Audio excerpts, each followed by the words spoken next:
This Father's Day, think the man grate.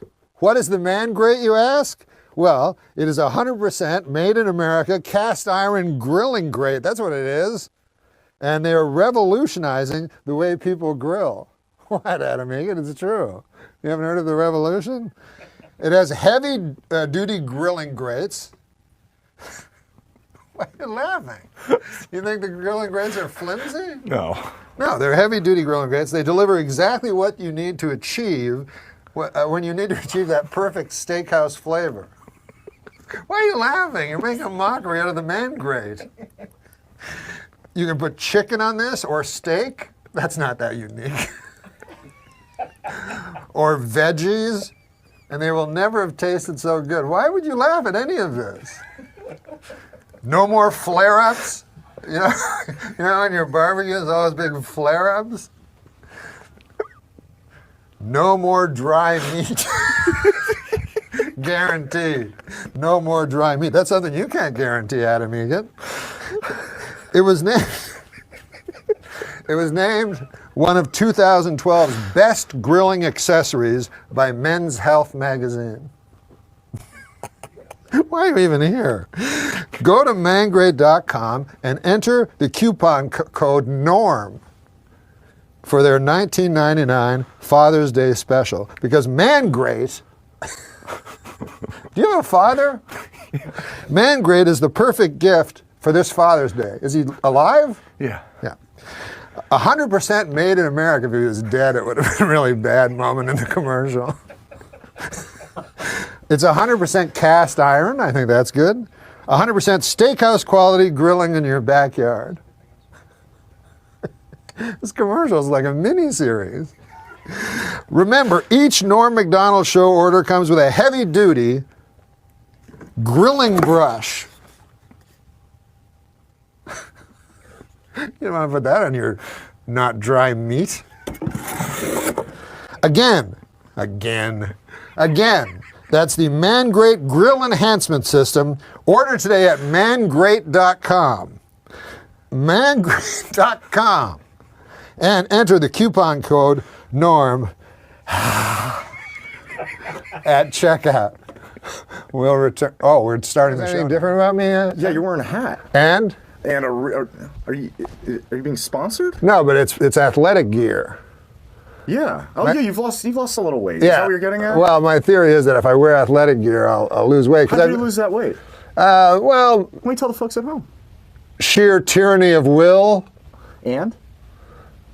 Lap band.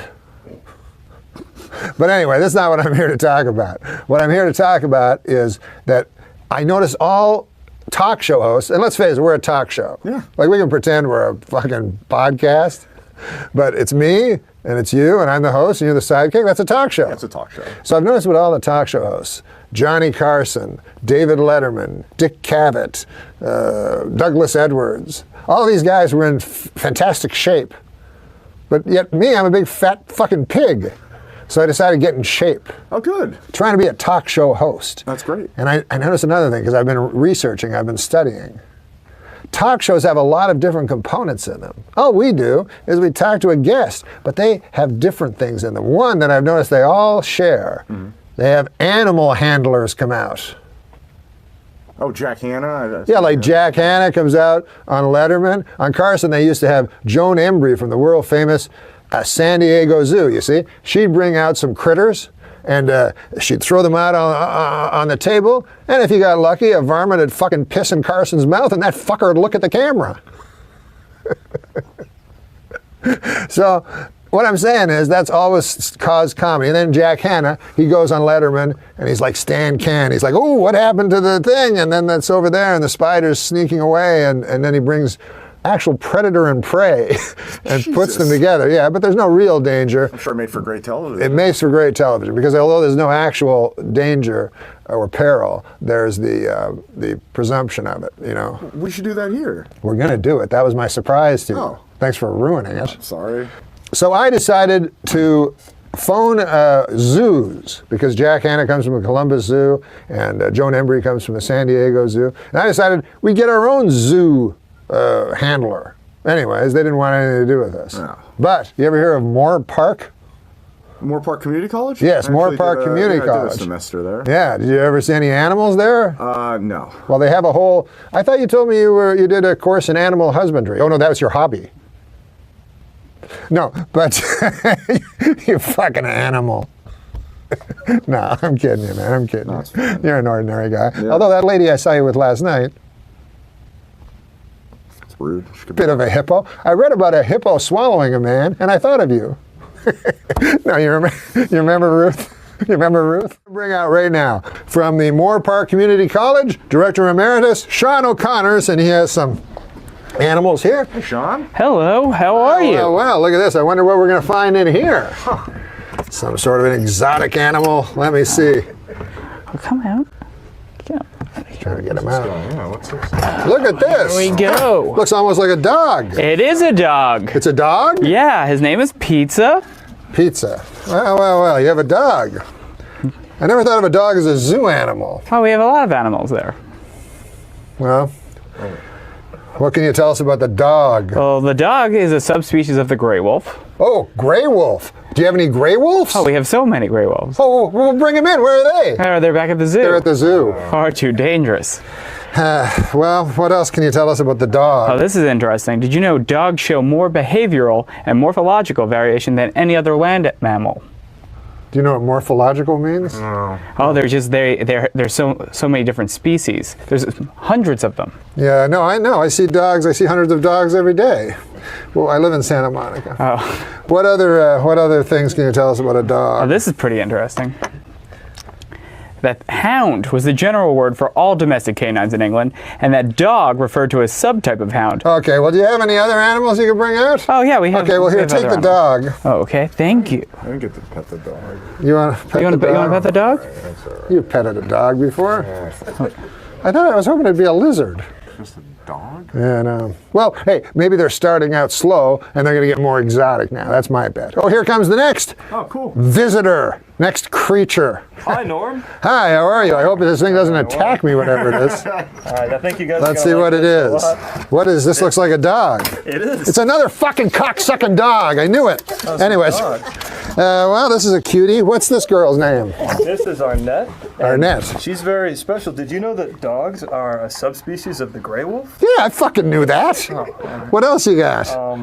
Dogs show more behavioral and morphological variation. I know than that any- too. I know that too.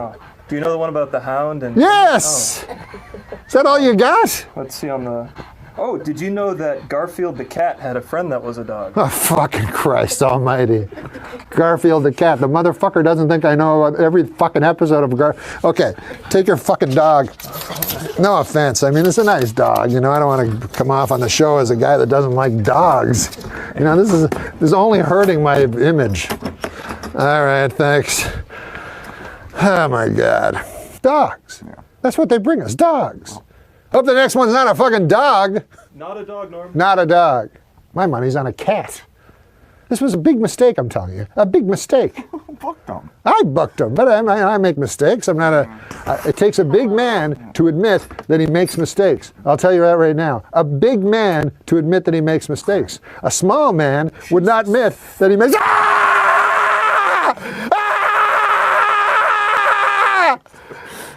That's a huge. It's a snake!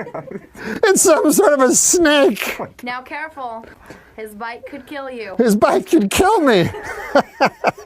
Hello, ma'am! Hi. Well. A snake makes you hanker for the old days with those dogs. Would you care to see the snake, Adam Egot? Oh my God.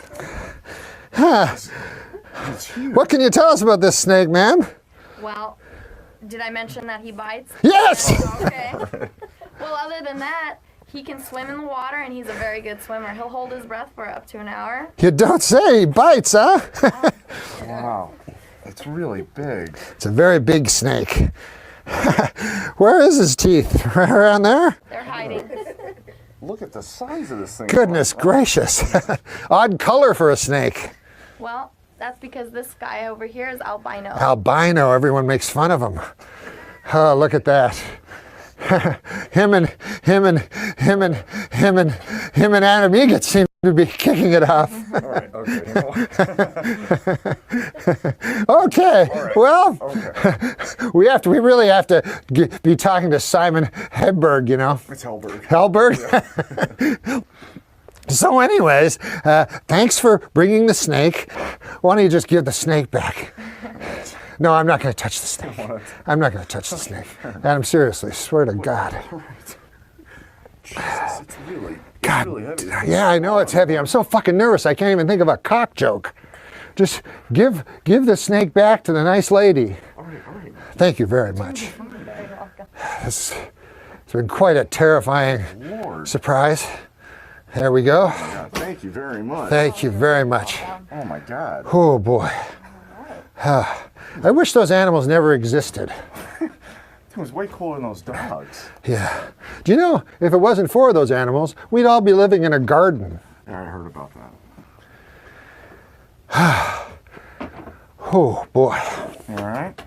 I'm okay. You don't like snakes, I huh? don't like snakes. I get a little nervous, you know. They didn't tell me snakes. What they? I'll tell you, that's the last time we have any animal handlers on this show. I thought it was pretty cool. It was pretty cool. With that, no, I'm sorry. Well, I'll tell you, I don't know why I'm saying all this. We'll be back after the break with the great Simon Helberg. Ow, ow, my leg! You all right? What the fuck, man? The snake's out. The snake, Michelle, come get the snake. Norm? Grab the snake. Norm, you all Grab the right? snake. Okay, let's go. We gotta get out of here. Just go. The snake they bit going? me. Okay, Hey, wait, have a don't- nice day, guys. Have fun. Okay, They're bye. Thanks. leaving. The snake bit me. All right, hold My on. calf is all purple, I'm looking and I at it now. have 2 red puncture marks on it. Yeah, it's probably from where the snake bit you. That's probably from where the snake bit me? Yeah. Duh. Hey, Adam, Yeah. you remember earlier when you said that's probably from where the snake bit me? Duh. It's not helping. What does it say to do? All right. Norm, that initial pain you're feeling, Yeah. well, that's from the snake bite. Now, what else is happening behind the scenes that you're not really aware of is the venom of the snake bite, it's coursing its way through your veins directly to your heart. Oh, my goodness. Very rapidly. And then I'll die. Yes. Yeah. You have about 9 minutes and 15 seconds. Oh, God. Well, hold on. It's important. It says here it's important to remain calm, and you need to get your heart rate down. Let's check your pulse. So you're telling me that I have 9 minutes to live because snake venom is coursing through my heart. And at the same time, you're telling me this would be a good time to remain calm. Yeah. Duh. Let me see your pulse. Jesus Christ! It's at 260. Well, it's usually around 220. I got to stop all those hard-boiled eggs. Norm, you got about 8 minutes. Is there any cure for this? I gotta suck out the venom. Oh, okay, let's do it. All right, give me your calf. It's right on the calf there. All right. Oh, thanks, Adam. Yeah. Oh, yeah, you suck that venom out. That's nice. Suck it out good. Oh, yeah, that's nice. Oh, yeah, you fucking like that, huh? You like sucking that fucking pre-venom? Huh? No. Huh? No, I don't like it at all. No, I'm just trying to help you out. No, I understand that, but I mean, I meant to say thank you. Oh, okay. I appreciate it. Oh, yeah. Yeah, you fucking suck that. Oh, yeah, you fucking suck that hard. Suck it hard. Fucking lick it. Lick that fucking, lick it out. No, I don't want to lick it. No, don't lick I it. gotta suck it out, and then I'm gonna spit it out once it comes Oh, out. I understand. Okay, Yeah, okay. Okay, get some there. Did you say spit it out? You don't fucking spit it out. You fucking swallow it. You swallow that fucking venom. Swallow, huh? I can't swallow it. Then it's gonna go into my system. It Oh, could oh, kill yeah. me. Oh, you're right. Spitting it out would be better. We don't want it in your system. No. Okay, cool. Okay. Yeah, fucking suck that venom. Yeah, you fucking suck that fucking venom. Yeah, you want to spit it out? You got a fucking mouthful of it. Ah, fucking shoot it out of your face, you fucking cunt. You fucking whore. Ah! Oh, thanks, dude. I didn't get any of that in my mouth. Yeah, no problem, man. We'll be back with Simon Helberg. You fucking sit down. The funny and talented Simon Helberg. Hello. Also, it's exciting. We got a picture of Simon here. We are in the USA Today Yeah. today. Well, I am in the USA. Well, Yeah, you it's are actually technically. It's just Simon. Simon. I mean, But still, it's the podcast. But it's yes. That's true. And it's the first one, like what to watch.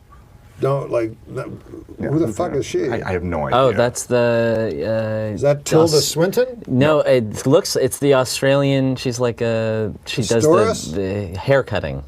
She cuts hair? on Bravo. Not that I watch it all the time. And then there's this guy over here. Don't know. They get smaller and smaller. Yeah. Yeah, but this is the guy. That's the one. From That's all left to you right. need to That's how. know. That's the way you read. That's right. You start there and you give up. Exactly. Right. Unless you're a Unless you're in Chinaman. Israel. What? Or in Israel. Yeah. Or in Israel. I meant to say that. Unless What did you're you say Israeli. first?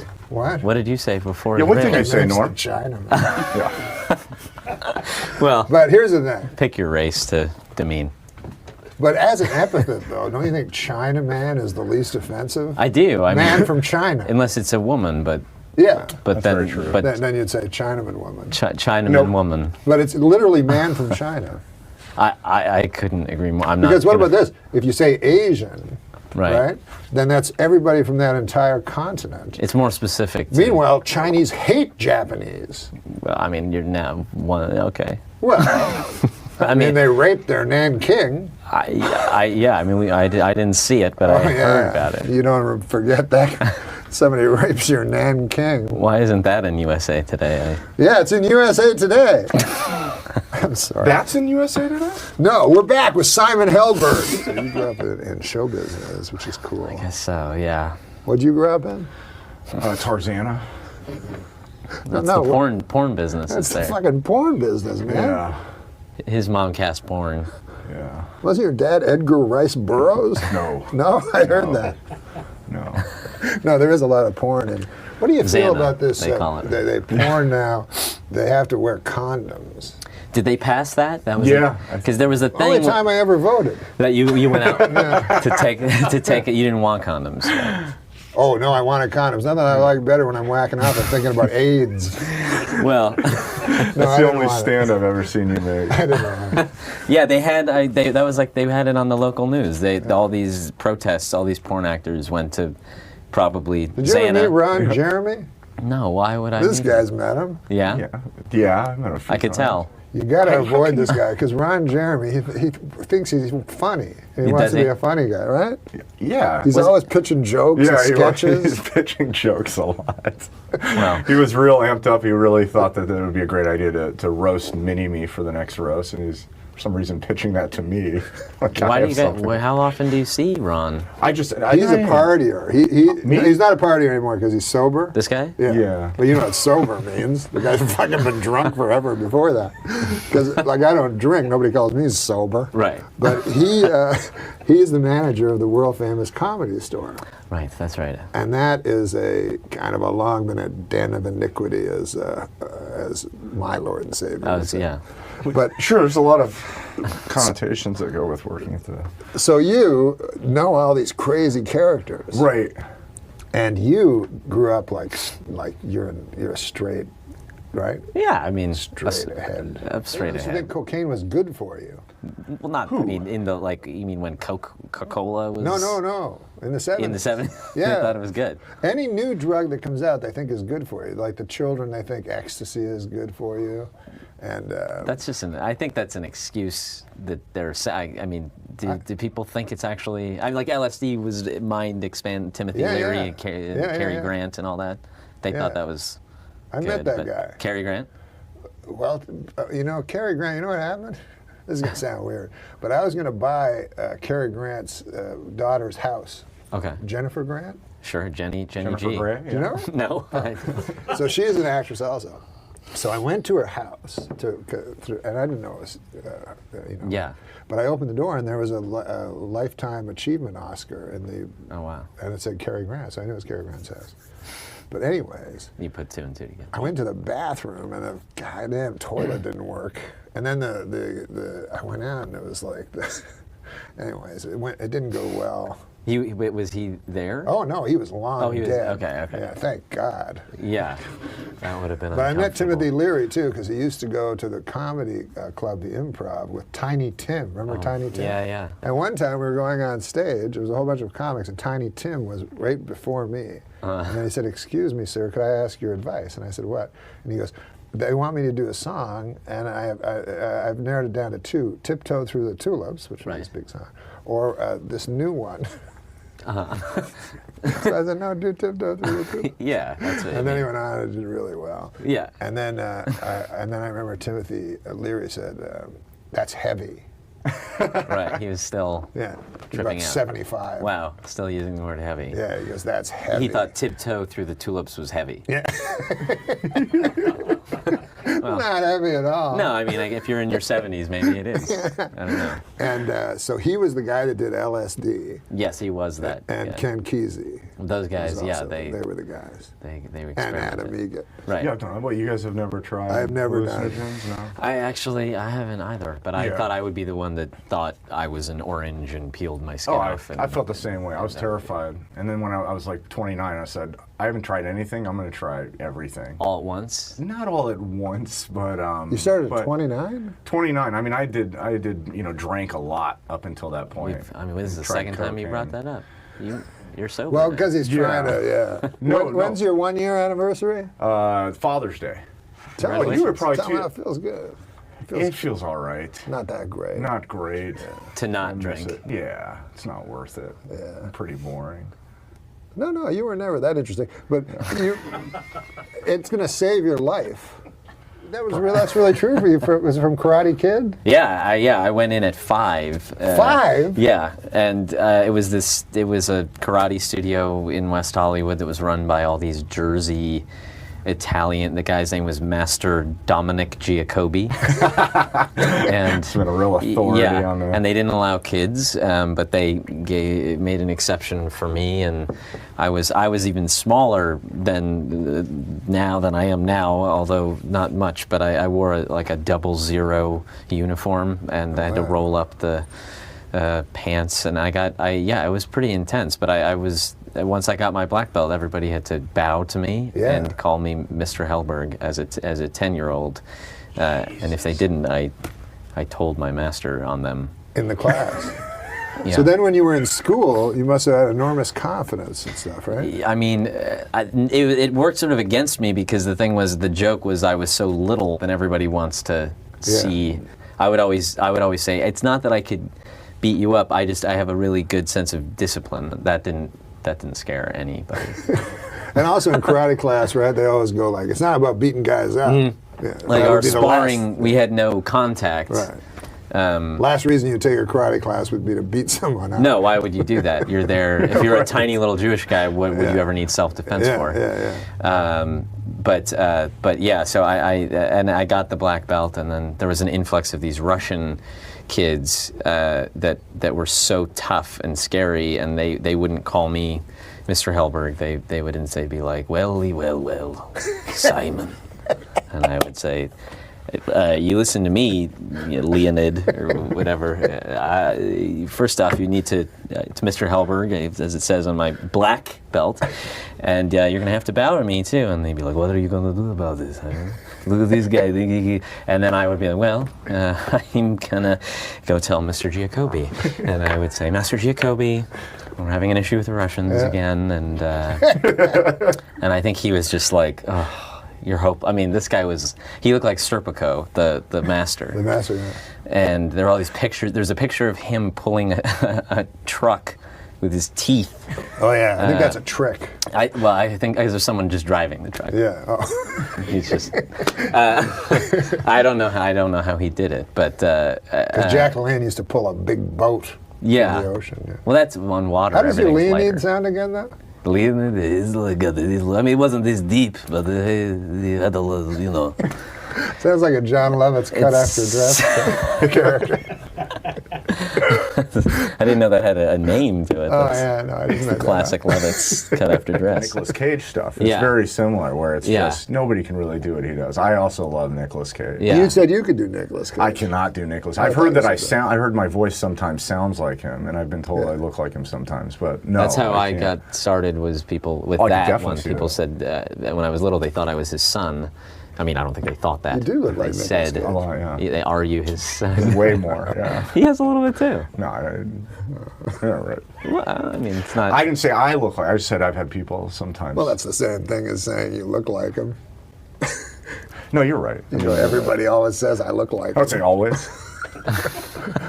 Whatever. Let's hear your Nicolas Cage. I don't have a Nicolas Cage. I know you said you did. No, I don't have a Nicolas Cage. You told me that a Nicolas Cage that made Simon Helberg sound like shit. No, he did. My Nicolas Cage sounds a lot like your fucking Christopher Walken. Whatever. I don't do a very good Christopher. You don't need to do a good one to do. But how do we get him to do Nicolas Cage? I feel embarrassing just It's asking hard, I him. know. We'd love it if we could hear your Nicolas Cage. We've heard you do an amazing Nicolas I've Cage. seen And we're it. both I'd like to see it again. I've seen it on the TV. I'm a huge fan of Nick Cage. Okay, well now I feel I have to do it. All right, well he does like, well, yeah, that's just wonderful to hear, and maybe on the way out we can stop in the gift shop, but right now, I don't know, I really want to find some rockets! Yahoo! There you go. You've watched a lot of Nicolas Cage, I right? did watch that. You have a He's favorite? seen every Nicolas Cage movie. Well, no, up until probably about 15 years ago. Well, they started getting real. Like I'm not gonna do it anymore. I can't. He was great. He's either the greatest actor in the world or the worst actor in the world. Leaving Las Vegas. Yeah, that was a great one. That was like when it then and then it was like the divide came, I think, when he did the Rock, The Rock. and you were sort of like, okay, this I'll accept Vehicle. this Michael Bay, like I'll accept this because you're self-aware, but then he did Con Air, and he had that mullet and a southern accent, and it like all went downhill. No, you And then nailed he it. That's exactly when. started buying islands. He spent all his money on stuff. I like islands. Islands? I think plural. Wow. How much did I heard he already bought his gravesite or something, and I thought he it's like a that pyramid. expensive? It's like I don't know if that's. He blew all his money on his It's grave. like a giant pyramid. Oh, I like read about National it. Treasure? Yeah. That's another Nicolas That Cage. is. Yeah, I haven't seen that. Yeah. Nick Cage. Nick Cage. Face Off? Face Off. That was- Fast I- Times at yes, Ridgemont yeah. High. Briefly. Fast Times at Wow, Ridgemont you just High. went right to one where he was barely there. Yeah. No, Raising Arizona. I don't think anything tops that for me. What do you guys think about a Rorschach test? Oh, God. He wants... He all wants- day he's been talking about doing a Rorschach test because Dr. Joyce Brothers died today. She did? Yeah. I hate to be the one to break it to you. I gotta go, guys. I'm sorry. No, I'm not making fun of. Yeah. No, Doctor. she was... I don't even know if she was a doctor. I don't know. She was a psychologist, I believe. Tell us a right? little about her. Well, she was once considered the most famous psychologist on the planet. Yeah, that makes sense. And apparently she was another. older than Dr. Dr. Sigmund Freud. Yeah. She trumped him. Her show got more viewers than. I'm assuming this means, whilst alive. Yeah. So, But anyways, Joyce Brothers, Yeah. well, I don't want to speak ill of the dead, but what a fucking whore. Jesus. No, she was a nice lady. Sure, I'm sure. Did you meet her? What? Oh, yeah. Have you met her? I knew her brother very well. Really? Who's her brother? Dr. Joyce Brothers. Brothers' brother? Yeah. I don't know. Brothers. Who's in It the? was I get it. brother. Yeah, sure. The brothers. Yeah. But anyways, what does Anyway, she say about it? I She don't had a know. I wonderful thought, career. She was 85 years I old. think she did her finest work on The Odd Couple.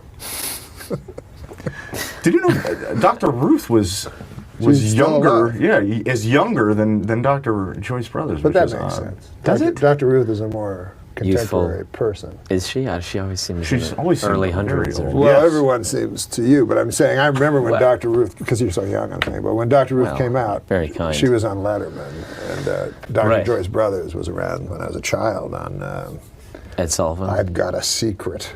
Wow. Now, that was a little before me. Her secret was That, she was a doctor. She was a doctor. I just, I unfortunately just realized that it's time. We have to take a quick break for a sponsor. Then when we come back, we got to do jokes. Yeah, let's not do the Rorschach Yeah, that's test. probably not a good idea. Yeah. You want to do the Rorschach Well, it test. wasn't. No, I mean, I'm wasn't not- my Now, would you know idea. what the I'm not gonna fight Rorschach with it. test even is? I do. I'm not 11. I mean. No, I know, but No. but the Rorschach test must have been discredited years ago. I don't right? think I it's don't think people done. do that anymore. I met Dr. Phil. Guy's not even a psychiatrist.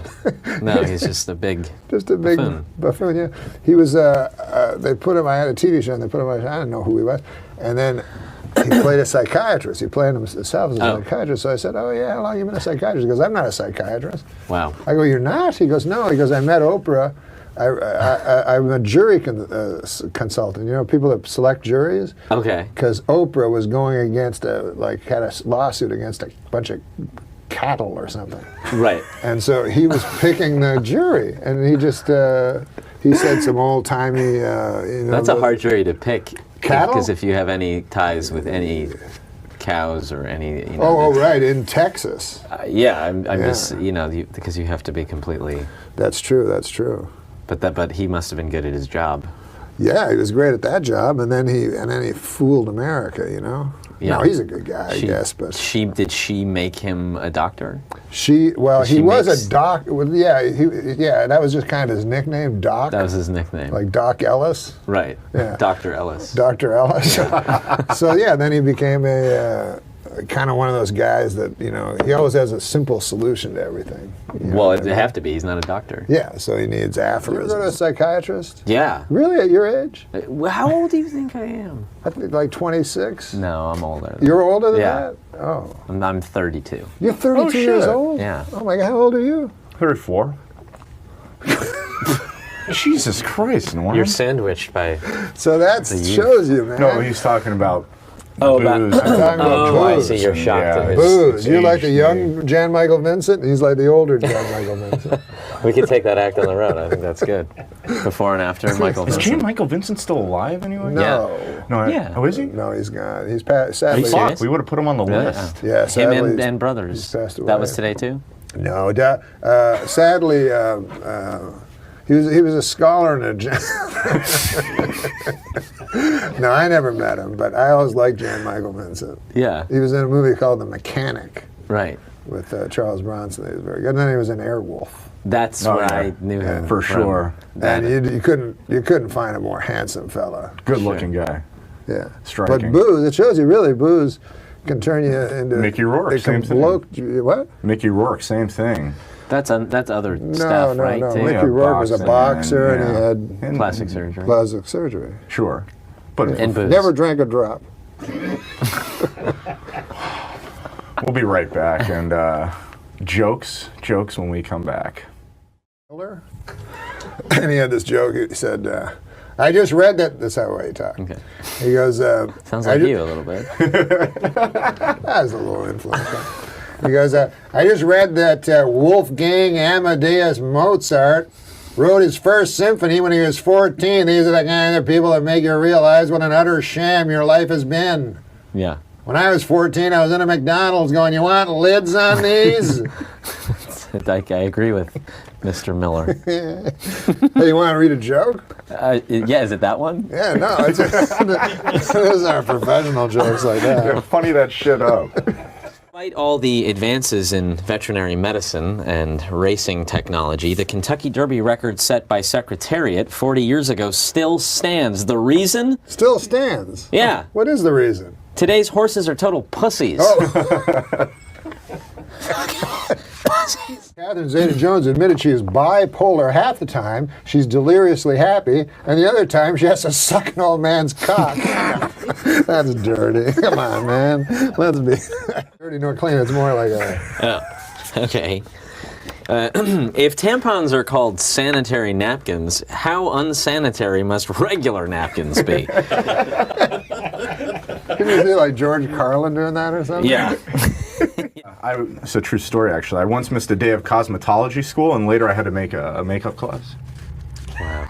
Did you ad-lib that? I That's a true story. No, yeah. And it said, help save it. It's funny I that, don't think it's- the expression came about, it's a true story, because it's always a not. Right. It's always Yeah. not a true Yeah, story. right. It is. You're Like protesting. nobody ever goes, "Hey, I got a hooker last night and I paid money in exchange for sex." True story. Yeah. The Dalai Lama said that killing in the name of religion is unthinkable. Hey, thanks, Dalai Lama. I'm sure everybody will fucking listen to you. No one listens to the Dalai No, Lama. no one. He doesn't have a wide. Like the head of another church is going Right. to listen to the Dalai Lama. Oh, whatever. Everybody's good. Today was Bring Your Daughter to Work Day, which was awkward for Adam Egan. Do you know how hard it is to fuck a whore with her kid on the edge of the bed playing Nintendo? I mean, that is a hard job. I mean, Whatever. No, but seriously. No, yeah, it's fine. You set yourself up for it. You live that kind of fucking lifestyle, man. There you go. I like hotels. They make your bed, make your dinner, send housekeepers up to watch you masturbate. It's a dream. Oh, come on, man. The parents of Honey Boo Boo are getting married this week. I don't know what any of that means, but it sounds fucking retarded. What? Oh, this is a kind of a cool one. I think this is kind of a cool joke. Yeah. Simon Helberg. Cool. Recent studies show fish can communicate with each other using subtle physical gestures. One of their most common messages, let's leave this party early. I don't know, what is that? Yeah. What does that mean? Well, it's a subtle. It's fucking his joke. Let's leave this party. Do fish? No, like a subtle message. So it's like, you know.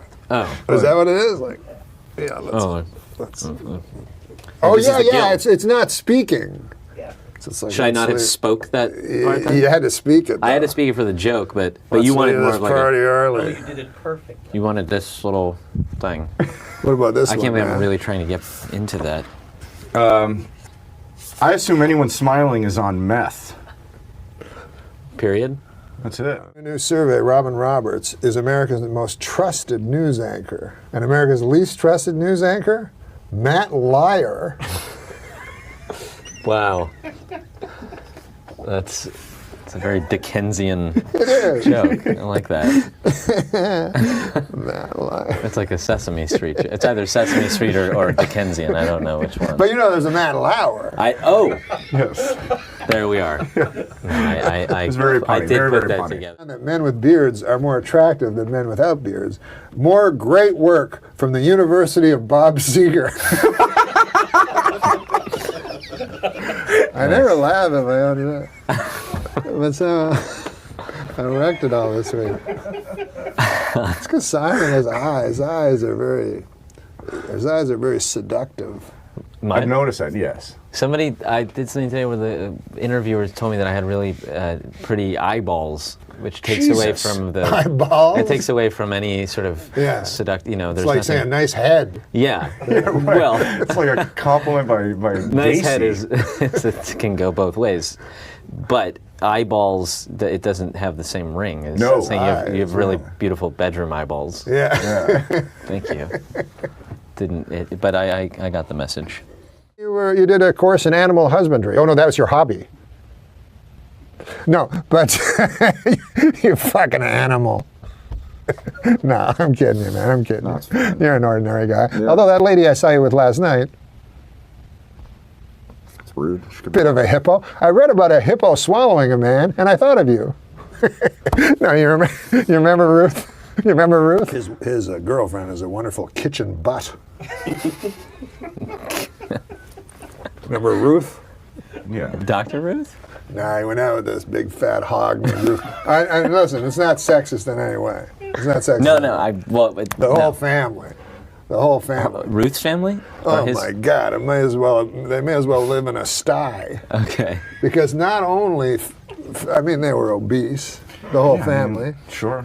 but they were filthy. Like they Like didn't. pigs. Like pigs, they would eat, and then the food would fall on them. And it always, the father, I remember, like his gut was way up. And you know what the fucking, and the skinny arms like a He would just eat pterodactyl. off of his yeah, own gut? all the time. Yeah. Mwah, mwah. And then a big fat Ruth there with this fucking guy. And she'd always sit on his knee. He'd whatever. I don't even want to get into This is it. when you were drinking heavily. I mean, it's just rude. No, I know. I mean, I'm not saying that her. Listen, people have girth issues. Yeah. I mean, I think it was It's the inherent. PC I mean, it was just. version. Yeah, I mean, I try to be. You know, Girth issues. Yeah. It was. Yeah. It was a genes issue. I mean, I don't think she could really help it. Oh yeah, no, it was all genetic. Her genes were not flattering. Her her genes that caused her to buy a lot of fucking pastry. I'll tell you that. No, but she was a nice lady, you know. Really nice lady. But spiteful. Really? She spiteful. sounds great. Yeah. She was Fat. nice.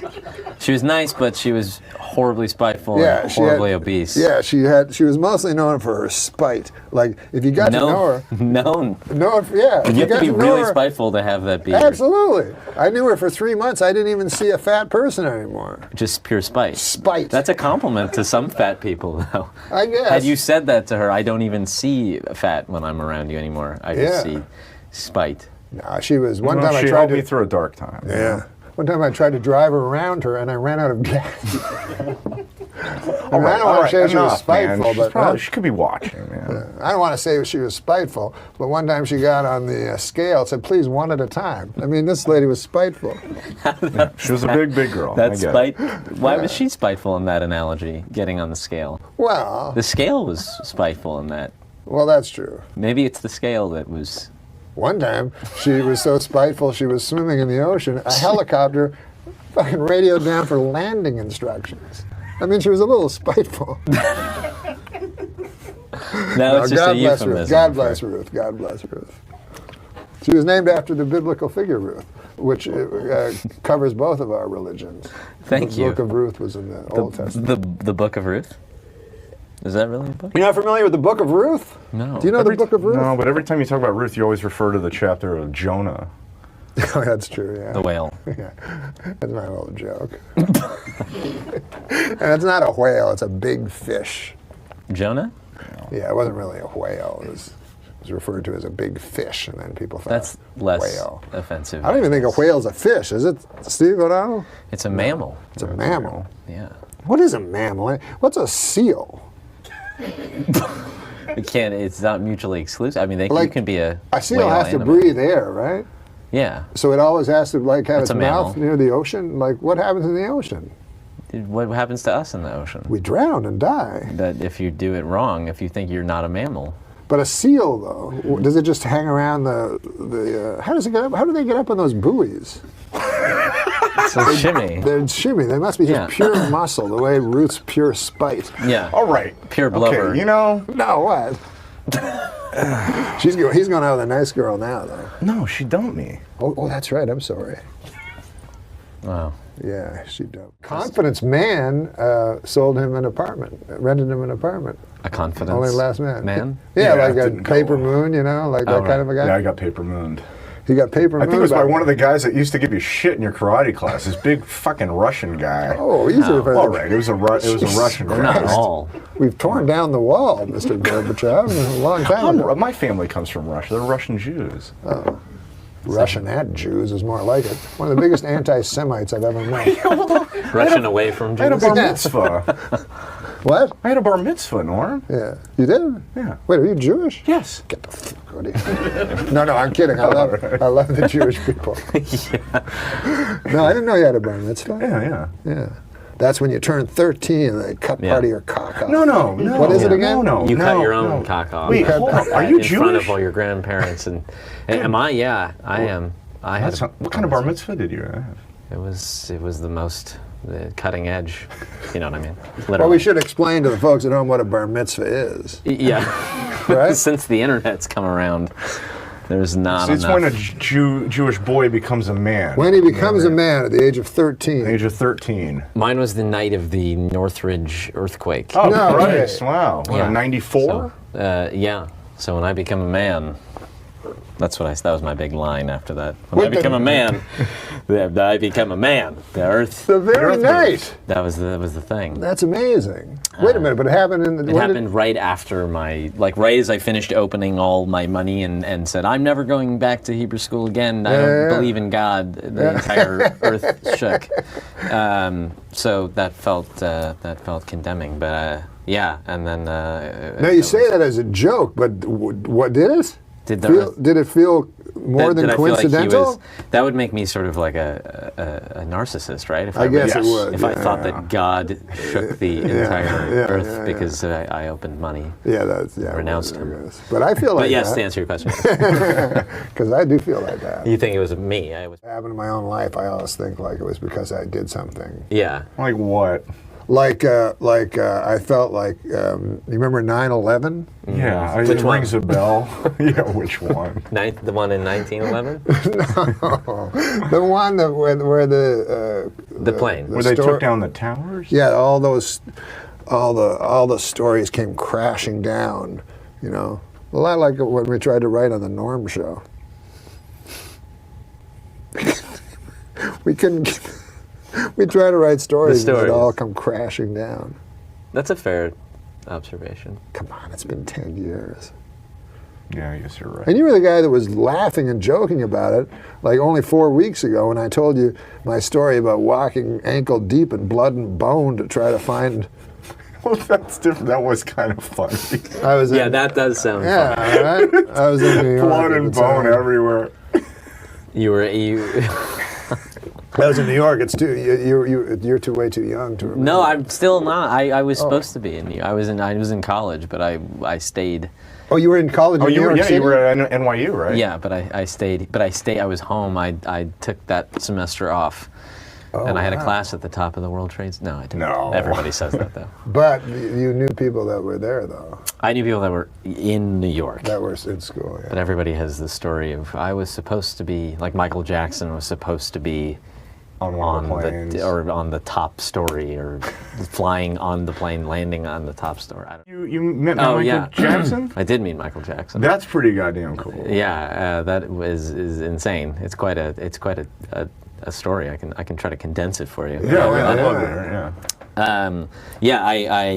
I when I was in the 8th grade, I had a girlfriend, and everything fell apart later in my life. But I peaked around 8th grade, and I had a really pretty girlfriend, and her father knew Michael Jackson. He ran a studio or something, and they offered us to go out to Neverland for the day, and so we went up there, and it was probably months before the whole lawsuit and everything. The first one? Yeah, and in fact, Macaulay Culkin came by, as were all the boys that sued him, and all this insane stuff. And I did the whole thing. I met the Wait, what do you mean monkey. the whole thing? You know what I mean? No,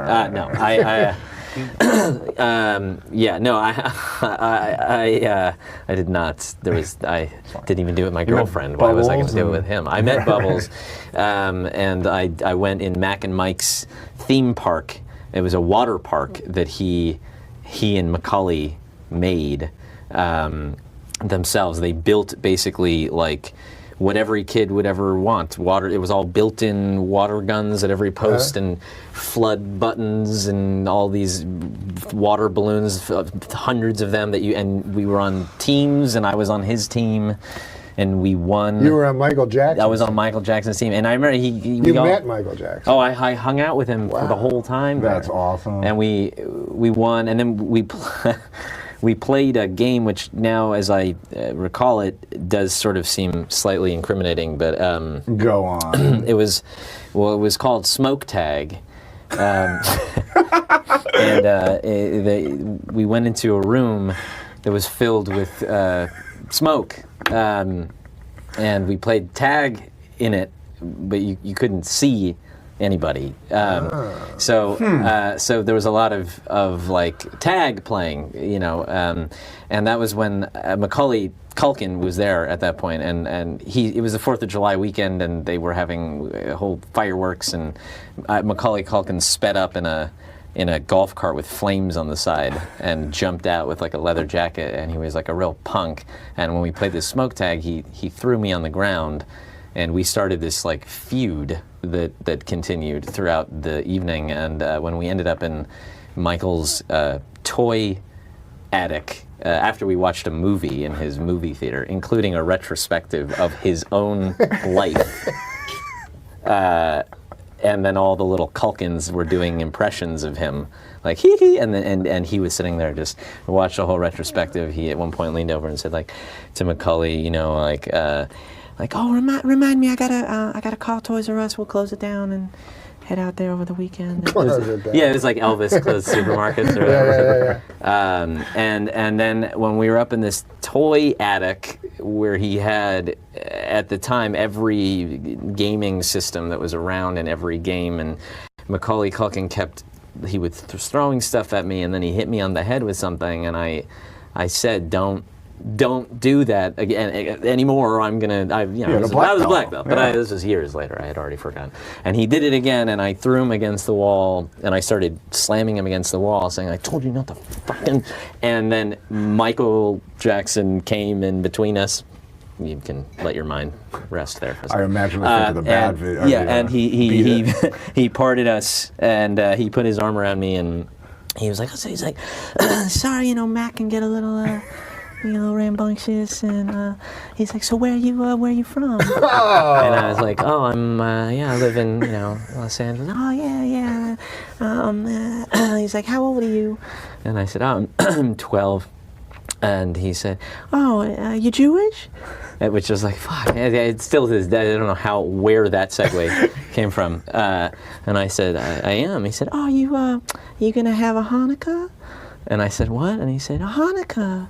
You gonna have a Hanukkah?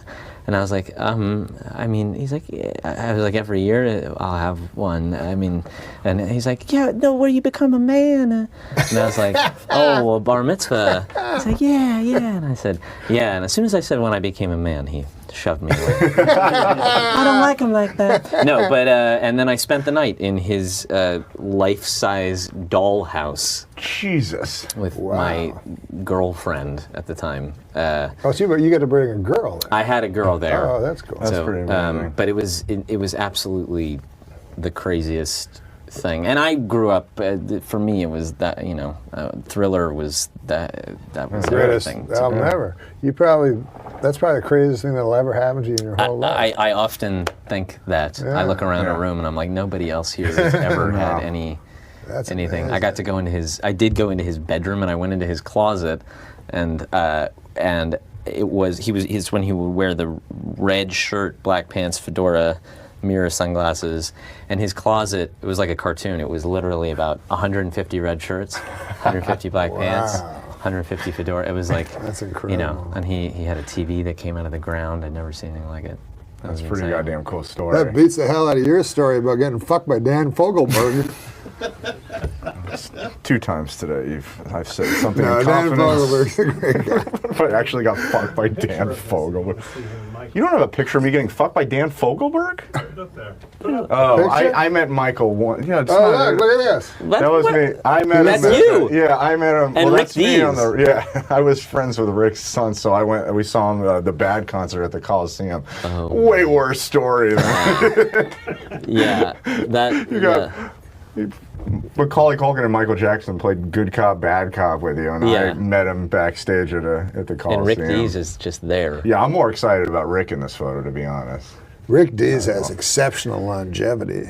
Yeah, if you think about it. Isn't he still? I think he's still doing the top 40 disc radio. jockey? I listened to him growing up. Yeah. But he's kind of a joke, right? Or was he not? I mean, it was a Rorschach picture. Sorry, I saw Michael Jackson's penis. I think Daniel said rap, and he's Well, we and can't now rap he's time with Wally capital- George. Yeah, it's not good. You know what we should rap on? Disco Duck. Billy Baldwin story. Oh yeah, that's I think great. you can hear me. Yeah, I think you can I heard too. something. We also love Billy Baldwin, Oh. and I don't know if there's any kind of cool. No, we love that stories. story. Yeah, the story of you when you first learned to do the Billy Baldwin impression. Yeah. Like we're really bad at like setting it up. Yeah, You like clearly. whispering into. That's Tell him to set up the Billy Baldwin. I see that on But most that's one of the shows. funniest stories.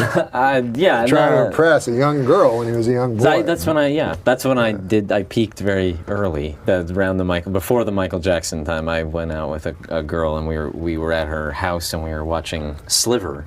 Oh yeah. And it was dark, and I put my arm around her, and then she just sat on it, so it hung and fell asleep, and I didn't know how to do anything with girls, but she talked about how she thought that Billy Baldwin was really attractive, and that she said, you there's something you kind of look like him. And so then I just went home and was like, I need to look like Billy Baldwin because she likes him. And so I just figured out that his face is just always. He's just always like. How does he do that with his face? Unbelievable. And he's just, everything he does is just always doesn't move. And so I came back to school and I was like,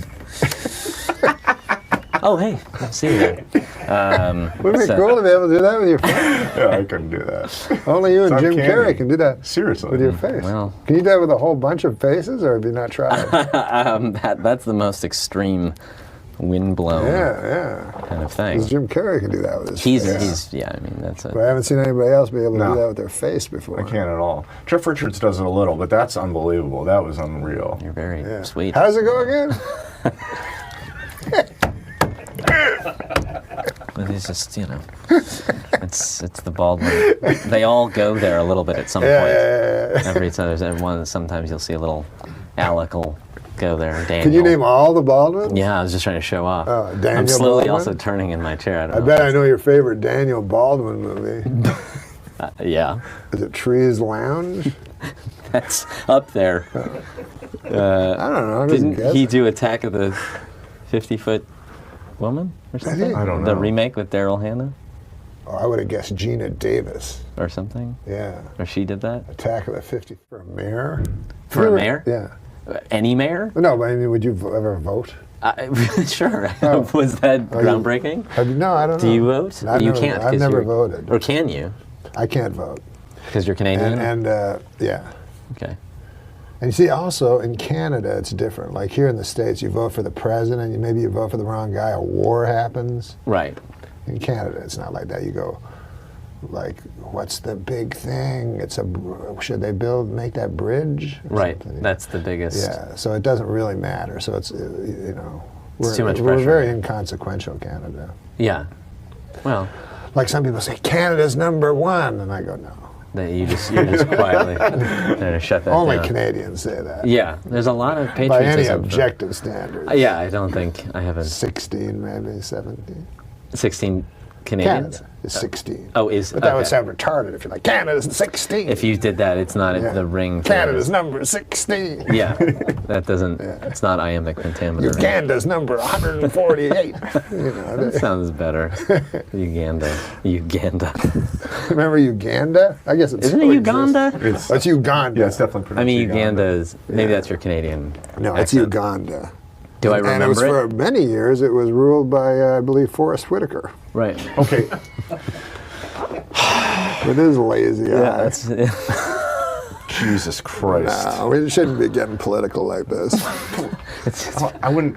Very polarizing Played, conversation. I think he played Idi Amin. He played Idi Amin. Of Yeah. course, I'm confusing fantasy with reality. But we all remember Ethiopia. we can't forget. Yeah, what? Huh? What are you talking about? I'm saying Ethiopia. Sure. They thought. Do you remember Ethiopia? Do I remember Ethiopia? Yeah. Yeah, sure. Well, that's highly Selassie of you. Watched it last night, and I remember when I was a child, I used to think Loretta Swit was pretty, but she was a fucking old hag. You just watched the Robert Altman movie or the TV show you watched again? No, the movie was Sally Kellerman. One time yeah. I was on a sitcom, right? So they say, in this episode, you you go out with an older lady. Is there any older ladies you'd like to go out with? So when I was a kid, there was this movie MASH, and Sally Kellerman came out of a shower naked and was every child's fantasy. So I immediately said Sally Kellerman, forgetting that now she was 75. Right. So she shows up on the set, and I have to kiss her, and so I overdo it. You know what I mean? Like, because I'm embarrassed. Yeah. Because that's what I'm like, kind of. So instead of just kissing her a little, I'm like, ah. And do you ever have to kiss an old lady, like passionately? It's just teeth. It's yes. They have no collagen in their lips anymore. This right. Well, but she had her teeth. You say. She had her teeth. Hey, You don't know whose teeth they were. well, they were hers. She bought them at least. Yeah, she owned them. But Yeah, but she I haven't- stubble like Adam Egan. Hey, what? Like kissing I Adam understand. Egan. Well, No, she was a I do. beautiful lady, and she was a And you kissed her. I don't think I've had to kiss an old lady. no. for You money. don't want to do that. And then Sandler, every time he has me in a movie, he gets me to kiss like an old bag. Not an old bag, I shouldn't say that, but Hag. like, yeah, like one time the lunch lady and everybody else was Right. kissing nice ladies, and then I was kissing this old lunch lady. So again, I tried to overdo it to make the lunch lady feel nice about herself. Well, that's kind of you. That was kind of nice. That was nice. But now, what if she's watching? I can guarantee you she's not watching. Well, if she gets USA Today, she is. We should end on that. You don't say we should end on that. That's no way to end a show. Now we have to start over. All right, let's start over. Let's play the bit. How should we end? If you guys think it's weird that guy in Cleveland kept 3 women in his basement as sex slaves, wait till you hear what my middle-aged Uncle Gordon kept in his basement. A fucking electric train. At least these were human beings. At least. All right, Simon, man, you were awesome. Yeah, Thanks for thanks. staying so long. Thanks. That was cool. Thanks, Simon. We'll see you next week. Sure to subscribe and comment below.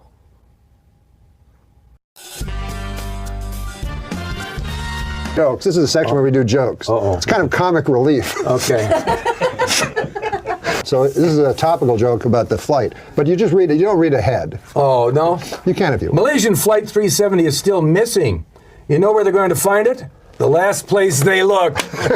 The pilot's last words, I've had it with these motherfucking snakes on a motherfucking plane. That could be, yeah, that could be. You're giving me these great jokes, okay. To the Here's camera. what I've learned. You beat up and toss one 19-year-old Hispanic hooker out of a moving car, and they never let you forget it. Isn't that true? That is funny. That's both funny and true. That's too dirty. Let's do a No, nice it's not. joke to clean it up. Opinions are like assholes. Neil Patrick Harris wants to stuff... You should let me read this ahead. Opinions are like assholes. Neil Patrick Harris wants to stuff his cock in them. Oh, wait, that's just assholes. It didn't get a laugh, but I'm laughing. That's very funny. Well, this Lindsay Lohan can't swim a stroke, but she sure knows every dive in town. That one I like. That was my favorite. I'm keeping this. That is a favorite. I read a story. A 17-year-old kid who stole a plane, crashed it, and survived. Why don't we make the whole plane out of that kid? That seems logical, right? Makes sense, right? There you go. Have me good. Thomas Edison invented the light bulb, but I invented the light bulb up my ass. Always ahead of his time. Come on, man. I used to think revenge was a dish best served cold, but then I realized it meant getting back at somebody. Okay, now we'll see this joke. This Made is me a laugh joke. again out loud. This just is reading this it show. to myself. This show is so high quality that we this one- take jokes from the dustbins. Barbara Walters announced that she's retiring from The View. Well, actually, she announced it 5 years ago, but no one could hear her over those yammering bitches. See? Accomplished comedian. What is accomplished? Did you write this one? This is not against it. Accomplished. This is not against anybody. Accomplished comedian Sinbad has announced he's filing for bankruptcy for the second time. The second time. Oh God, it's so retarded. Sounds like things have gone from Sinbad to sin worse. A Florida University student was caught streaking on campus and apparently told police he was on acid and asked them to cut his dick off. Boy, these kids today are crazy. In my day, we didn't need drugs. We would just cut our own dicks off. Yeah, you didn't need no fucking acid and shit. That's a good one. I think my doctor might be retarded. Why? His name is Dr. Retardo. Oh. It's a good chance. One of the most popular documentaries on Netflix. One of the most popular documentaries on Netflix is Jiro Dreams of Sushi? Jiro Dreams of Sushi. I've seen that. It's very good. That's You a have? fantastic Yeah. documentary. One of the least popular documentaries, Jiro Nightmares of Asteroid. Oh, yeah. That Unwatchable. I actually did. I liked it. The DVD commentary. This one's more like a factoid. Danny DeVito looks like one of those guys with a short but thick penis. Right? He has to have the thickest fucking cock. It's true. This reminds me of your kind of joke. All right. Just from hearing you read jokes. Oh, I like this. I like the theme that this one has. A man in Taiwan reportedly cut off his own penis to win an argument with his wife. That reminds me of that episode of Everybody Loves Raymond, where Raymond forgot Deborah's birthday and he had to cut his own cock off. Oh my God. What about this? This was what you were talking about earlier, 42. I love the movie 42. It's Chadwick Boseman like you've never seen him before. Of course, you've never seen him before. I get that. Yeah. Apparently, someone in Germany stole 5 metric tons of Nutella. Police haven't arrested anyone yet, but they are questioning Gunther Hogsbargen, the 700-pound man that smells like chocolate and hazelnuts, who guards the Nutella storage facility. That's funny. Larry, you like this? It wasn't too bad. Amanda Bynes is a lush blonde who's quickly turning into a blonde lush. See, I tend to laugh at my own. If you were a Russian prostitute on a date with serial killer Andrei Chikatilo, a.k.a. the Rostov Ripper, and he couldn't achieve an erection, that was not your lucky day. No. The Al-Qaeda online magazine Inspire has a recipe for a homemade bomb. They also have a recipe for a pretty darn good peach cobbler. Yeah, they're not all bad, you know?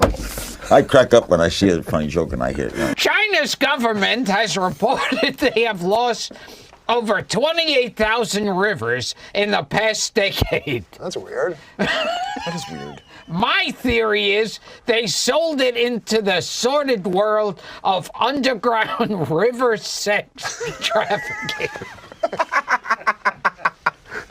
That's a really good punchline. A very suspect premise. You know, I'm old enough to remember back to simpler, more innocent times when the worst thing you'd hear about the news was hijacked jetliners flying into buildings. Oh, now, Gilbert, you're going to get into trouble again. I spoke to Johnny. Oh, He loved it. Is that right? Yes.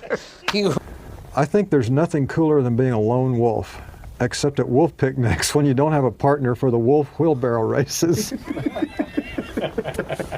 There you go. A new study shows that most men can identify a gay man by his face alone. It's the face that's buried in another man's asshole. It's about your friend.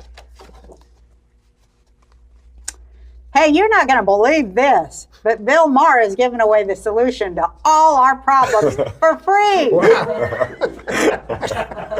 He is, isn't he? Yeah. In my opinion, if we're going to fight the war on terror, a good place to start would be our country's haunted houses. I feel that could be in your act almost. Any of these could be in my act, and they will be. Tomorrow is National Secretary's Day. Which is true. Is that right? I plan on getting my secretary the same thing I always do, a big fat goosing. The man behind the voice of Tony the Tiger, sadly, the man behind the voice of Tony the Tiger died at 64. His last words, I don't feel great. I gave it something. Yeah. Are these left over from when you did updates? Neil Patrick Harris posed nude for the cover of Rolling Stone except for a hat hanging off his wiener. And this morning, Adam Egat, oh, is that your name? Fucking change it. Is it. And this morning, Adam woke up and said, hey, where's my hat? Sorry, Neil Patrick Harris' cock. It's on his dick. Go get it. It's there the whole time, man. Playboy magazine has done away with the nude photo layouts altogether. In other words, they've eliminated ladies in the altogether altogether. Oh man. That's a sort of radio DJ joke, I feel. The way you, know the what I way mean? you, we have to your deliver voice, that, yeah, right? delivered it. In other words, amazing. they've eliminated ladies in the altogether. Altogether. Here's Taylor Swift. When you're single trying to attract a partner, it's important to project the qualities you desire, which I understand, but boy, oh boy, have I had to suck a lot of dick lately. That's sort of like a Bobby Lee joke. It is a lot like a Bobby Lee. All right. You know, you ever hear of steampunk? Yeah, I like it. Oh, you do? Yeah. Well, there's a joke for you. I wouldn't call myself a fan of steampunk, but I will say it's the healthiest way to prepare punk. You do diet sometimes? I know, but do you know diets and stuff? Yeah, sometimes. Okay, so this is sort of a diet joke a little bit. I'm so sorry. Boy, was it hot outside today. I went out to buy a California Pizza Kitchen signature pepperoni frozen flatbread, and by the time I got home, it was perfectly cooked and entirely eaten. 100% true. Oh, you ate it. See, I love laugh. In class, you ever heard Dirty The Johnny? Dirty Johnny jokes, yes. For the whole series. In yeah. in this joke, he's not dirty. But anyways, the teacher has a thing, and the teacher says, today in class, we are going to have a little experiment. You're going to tell a story from your real life, and then afterwards, you are going to tell the moral of that story. You know? So Sheila puts up her hand, and the teacher says, Sheila, what's your story? So Sheila says, well, my dad works at the hatchery, and he took some eggs, and he put them all in a basket.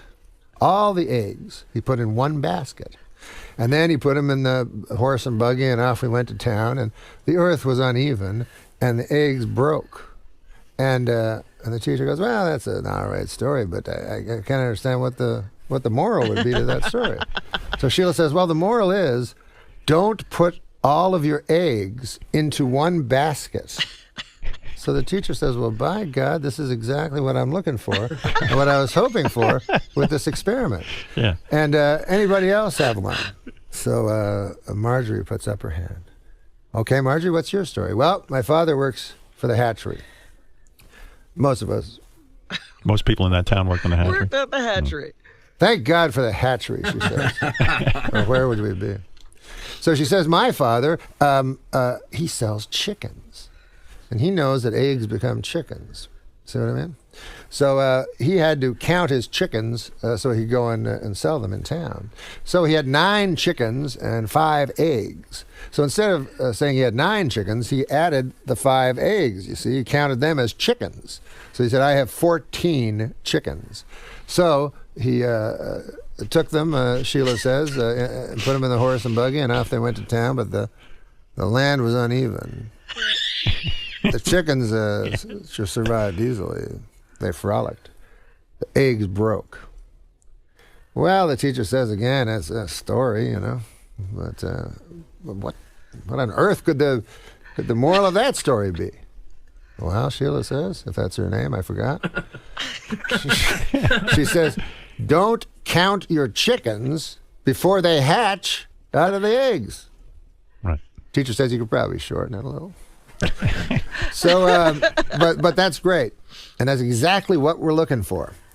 And then she looks at the back of the class, and by God, there's the upraised hands, as you say, fucking Dirty Johnny. Fucking Dirty Johnny. He's going to ruin the lesson. So the teacher, inside of her head, her thoughts are moving around, and she's like, God, I don't want to hear Dirty Johnny say it. This is going so well, but at the same time, I took a vow and I became a teacher that every student. All right, Johnny, let's hear your story. So Dirty Johnny gets up and he says, this is a story about my Uncle Terry. He didn't work for the hatchery. He didn't even like people that did. He was in Vietnam. And he lives on the disability checks he got. Uncle Terry was not a popular man, not even among those he worked with. And I suppose we've all heard of people who've deserted from their battalion. But I don't know if you've ever heard of a battalion deserting a man. That's what they did with Uncle Terry. One day, Uncle Terry awoke in the middle of Da Nang, and everybody was gone. He was alone, and they'd left him 3 bottles of Jack Daniels and some weaponry. So, Uncle Terry got up, says Dirty Johnny, and he downed the bottle of Jack Daniels in 2 slugs, and he threw it down and smashed it into the jungle. And then he walked, picked up the 2 Kalashnikovs and 3 or 4 Glocks and a couple of hand grenades, and off he walked into the unknown, the jungle, his fate. Came upon a village, and from the village came people. Now, were they Charlie, or were they the people that Terry was sent to protect from Charlie? Uncle Terry didn't know. But he knew he had to do something, so he took another swig from the bottle, and he let loose. Took that Kalashnikov, and he let it sway like a farmer would a scythe. And the bullets came, and just as hay would fall before a farmer, so the people fell before Uncle Terry. The men, the women, and by God, even the children.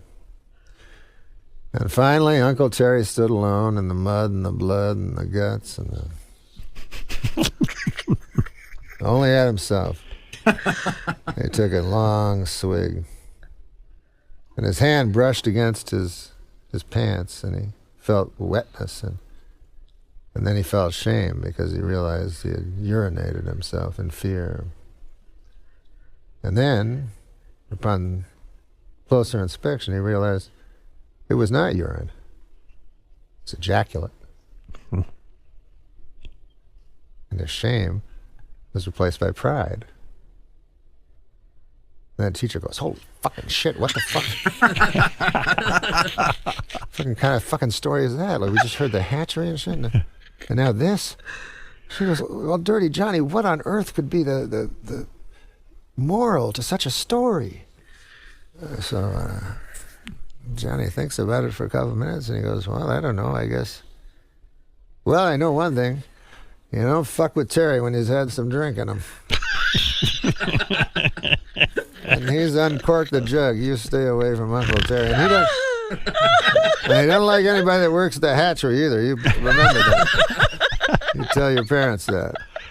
Wow. So that's just to lighten things What up. a joke. Your dad told you that? Your dad was a great storyteller. That was my dad's story. That You he taught loved us to tell. laugh again, Norm. Thank you. Look at that. my goodness. Ejaculated right in his pants, huh? Yeah.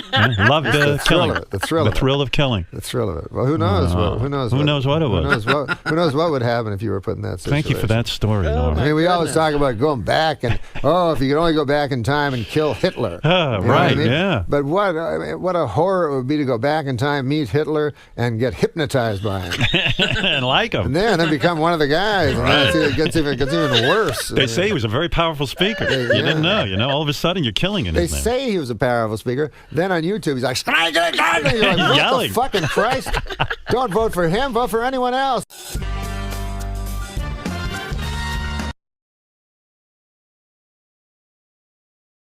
You didn't know who Hitler was? Yeah, like many of us, I didn't. But I do now. And let me tell you something. That guy's no good. Now, I grew up like you, thinking the Nazis were a bunch of funny fellas, because I watched Hogan's Heroes every week. But it wasn't like that. Oh, I know nothing. I see nothing. A lot less funny when you figure that was the cornerstone of the Nuremberg trial. Damn, I wish I had a time machine. To see that action. Yeah, no, to take back my question. Thought you were going to say to murder Hitler. I would not. You know, people always fucking want to murder Hitler with their time machine, right? But then I feel if I got back there, I'd be afraid of falling under the spell of his fucking beautiful eyes. It's true. And Want oratory, and he then, locked in the gaze. yeah, and then I join the fucking party, That's knowing his me. thing. He gives you his full attention. You're like, whoa, All wait a right. minute. Maybe there's Norm, something to I'm this guy. No, but before you ask another serious Believe it or question, not, I they're gotta telling move us to wrap it up. I don't exactly know why you got Wrap it. what? This is fun for everyone. It's the For the Lonely record, Island, guys. I would have killed Hitler. So thanks, gentlemen. Can I just clarify? if I did go back in time to kill Hitler, I would do it. Yeah, yeah. I wouldn't get That's lost in the his front eyes door and then choice. bail. Yeah. Just so I don't get thanks for hit having from all the I know, all the- defamation Yeah, leads. no, Yeah, He would, you would end it. Pro. Listen, Okay. man, I'm sorry We about gotta wrap it up. I'm sorry It's about over. bringing up Hitler. You really brought this live show to a new This is low. the first one, right? This is your first interview? It's just gonna get worse from This is here. the first time I've ever been interviewed, It's a man. sign If you of can bring things to Hitler come. into all of them, they're going to ask you back for sure, which is I know what you want. That's what we're all hoping. These kind of characters. I think we should kill Hitler. Me and you go suicide, kill him. It was like died 50 years ago, Did probably. he? I didn't Yeah. even know he was sick. He wasn't.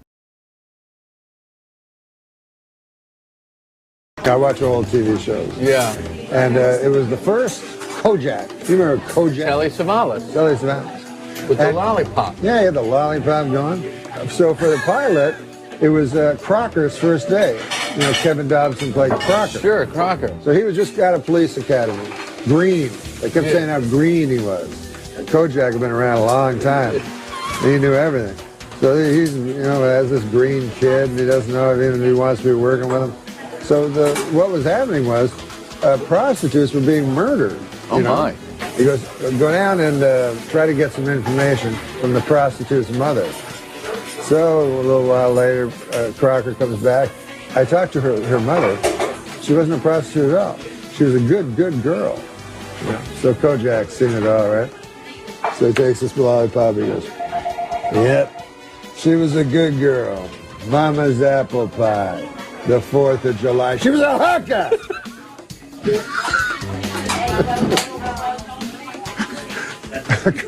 Crocker was too green to see it, you know?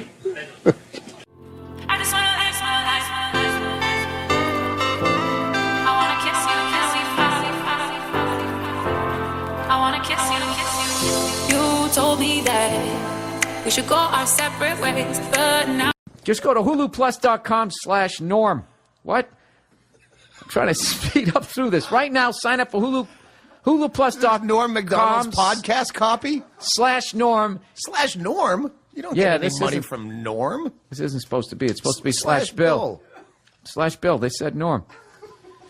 Well, you know what? I like Norm MacDonald. Let's give him. right. Let's give him the money for the I week. didn't even know he had a podcast. Oh yeah, dude, Norm MacDonald.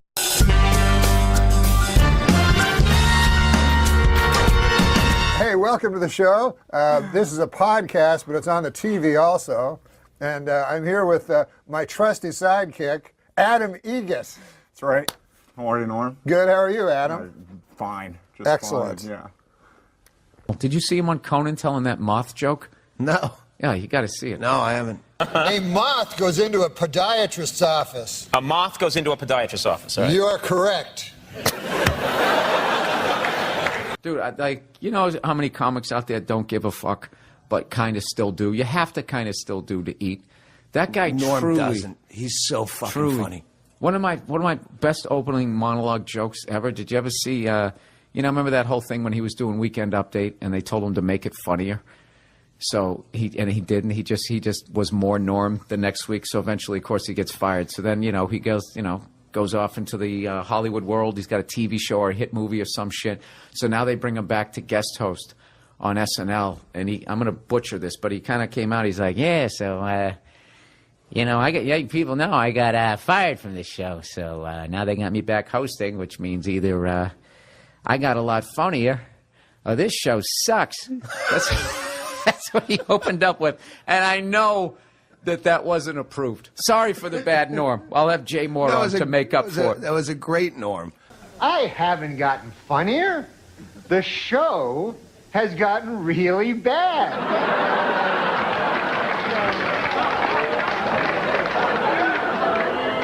So, yeah, I'm funny compared to, you'll see later. Okay, so let's recap. The bad news is I'm still not funny. The good news is the show blows. Norm, listening to Norm on Stern or anything, any podcast, listening to, I don't know if you remember when Charles Grodin would do Letterman, and just knowing he's going on there, that it was always a fucking great show. Oh, yeah, That's and what people didn't get that he was fucking around. Yeah. It was That's how amazing. Norm is anytime. If Norm's the guest, I'm fucking listening. I was at a party with a friend and I noticed you first, and you returned my gaze, knew how to quench my thirst. You took me to that room like a dream come true. The dance you performed was just for me and you. Kisses on the neck, then you work your way down. Let yourself go for me all around town, seductively. For obvious reasons, we lost Norm MacDonald this week, which was just, I had no idea that he was even sick. And he's a guy that I knew a little bit. I was definitely friendly with him. If we saw each other, we said hello and we shot the shit, but it wasn't like someone that I talked to on the phone or anything. And I was such a huge fan of his, and I would just always end up running into him. And he just always had that smile on his face. Like, as you talk to him, he would have that smile. Just a really great, warm guy. And I remember, I was trying to think what Norm's story to tell you. This one isn't necessarily funny. It was just sort of random.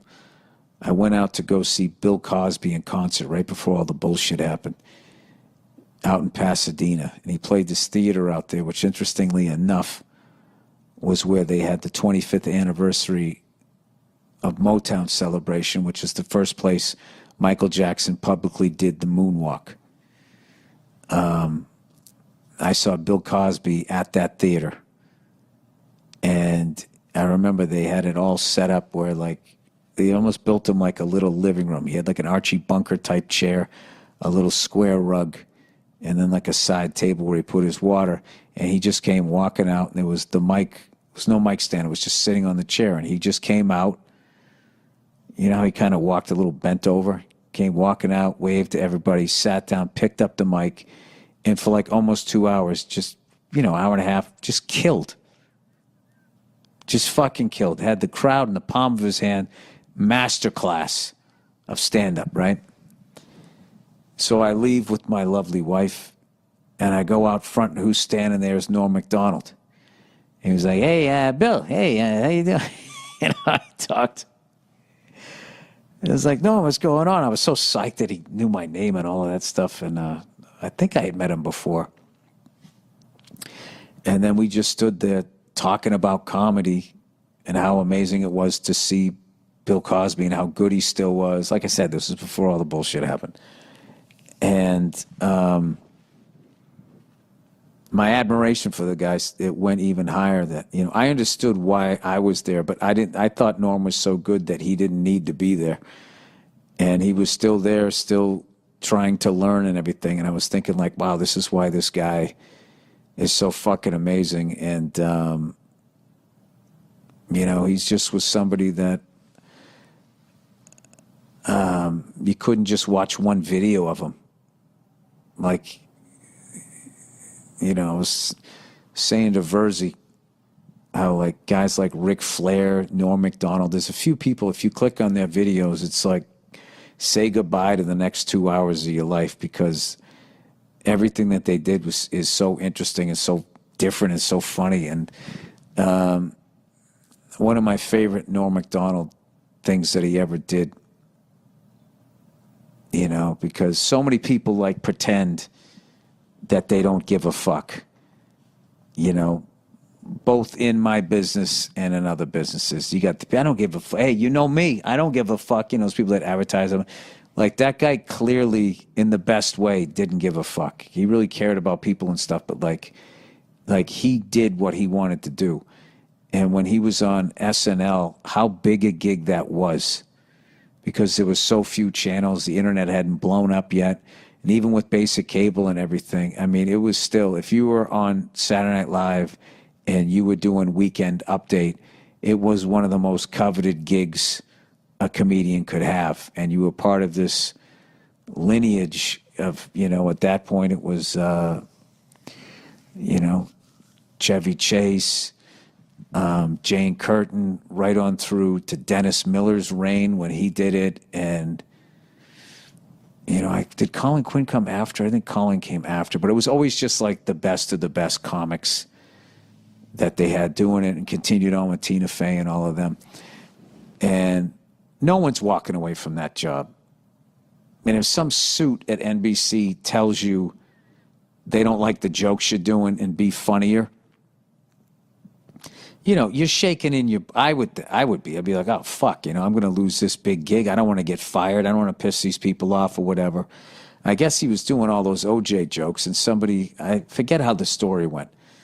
There was somebody there that knew OJ or something and was telling Norm to back off and move on to something else.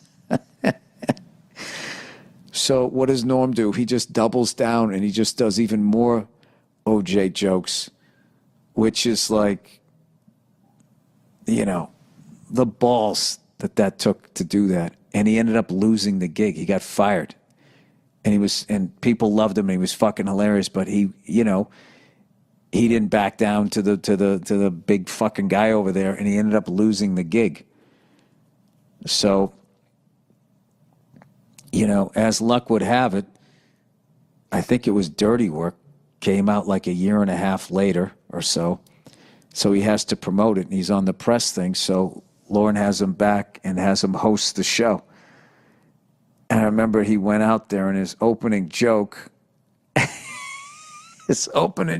he just comes out.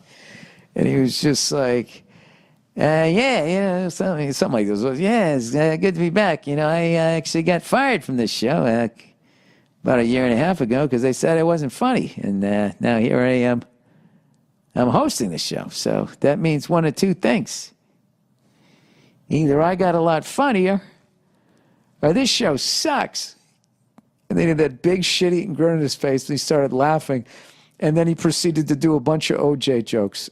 Then it occurred to me, I haven't gotten funnier. The show has gotten really bad.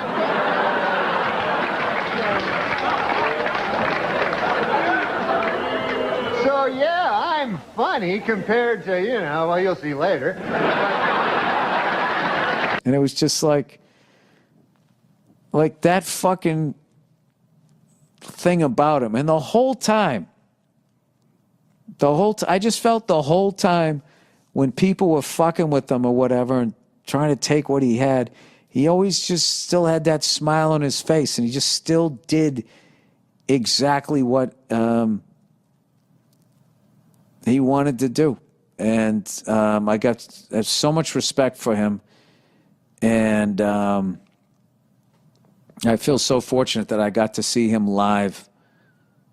So I remember, oh my God, I saw him right after 9/11.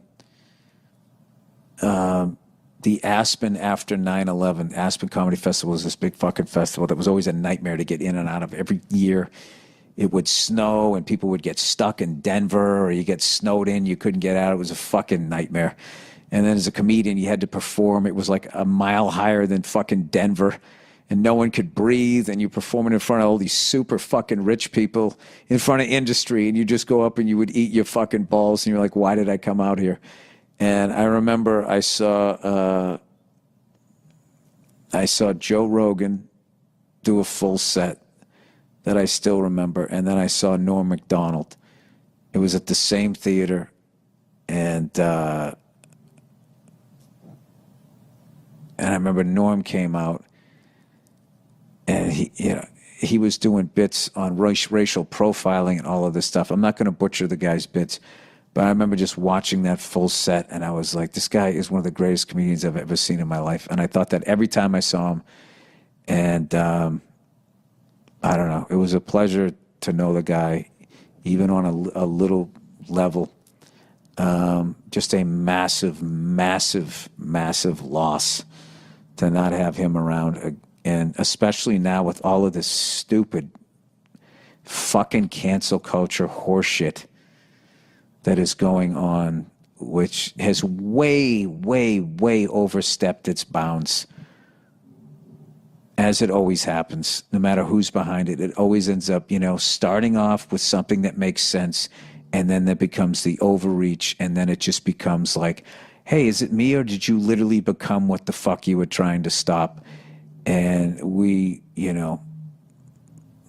don't know, as a comedian, really needed a guy like Norm out there to be eviscerating it and making fun of it and still doing what the fuck you want to do. So if there's any other young comics out there, if you want to see how it's done, watch that guy, because he was the real deal.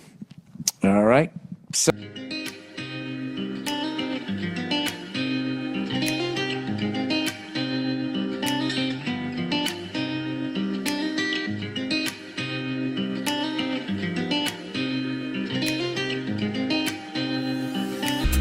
once again, rest in peace to the great Norm MacDonald. Just truly, without a doubt, one of the greatest stand-up comedians I ever saw in my life. And just such a great guy. And it's just so sad that he won't be around anymore, but I actually got off the plane in a better mood from just watching literally the beauty of who he was and his work. When I got off the plane, I was actually like, I don't know, there's something about him. I just thought he understood life. Just a really warm guy. God damn it. It's always those guys that go. So there's your lesson. Don't be nice. You'll live forever. All right. Does President Clinton have a bent penis? Well, according to a doctor who examined him last week, the president's genitals are, quote, completely 100% normal. It should be noted, however, that the doctor who examined him also has a bent penis. That may color his findings a little. As his last stop on the trip, the president met in Buenos Aires Thursday with Argentinian President Carlos Menem. During the meeting, Clinton asked Menem to continue with economic reform and protect democratic freedoms. Menem, in turn, asked Clinton to show him his bent penis.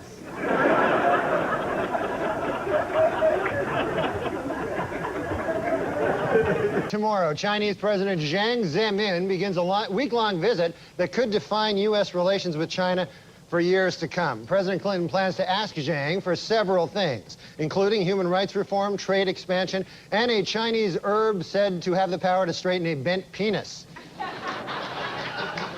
This week, an angry President Clinton demanded that Congress stop dragging its feet on something he has long championed, a medical Bill of Rights for U.S. citizens. In all, there are 10 items in the President's Bill of Rights, running from number 1, a rich, satisfying sex life is the foundation of good health, to number 10, a straight penis is not a privilege, it is a right.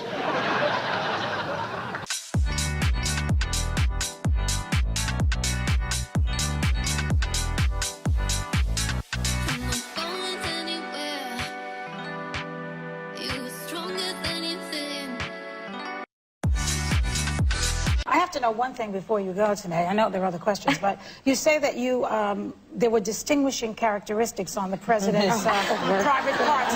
For America, please tell us what that is. Well, we've got to know. Well, it was like that. Oh, God. No, it was. Return. Okay, that was it. Thank you. Well, I'm not afraid of everything. I'm afraid of very few things. Like what? Illness, Yeah. death. Yeah. How'd you get peace of mind out of the other shit? Well, when I was this is a weird thing that happened to me when I was young. Yeah. I don't know if this means anything. Let's but try it. I remember it, but it was a moment I had that was it wasn't religious or epinaphic or anything, but it transformed me to some degree. Is that I was fucking so afraid of everything, and if I went to a store, I'd have to walk around forever before I could even face a person in the store to buy a pack of gum. I don't know why the fuck I was like this. Yeah. But anyways, when I was 9, there was we lived in rural Ontario, and there was a blind friend of my dad's that I had to. He said, "Take him to the store." I was like, what the fuck? Like, I have to take this blind fucker? And I'm already shy and shit.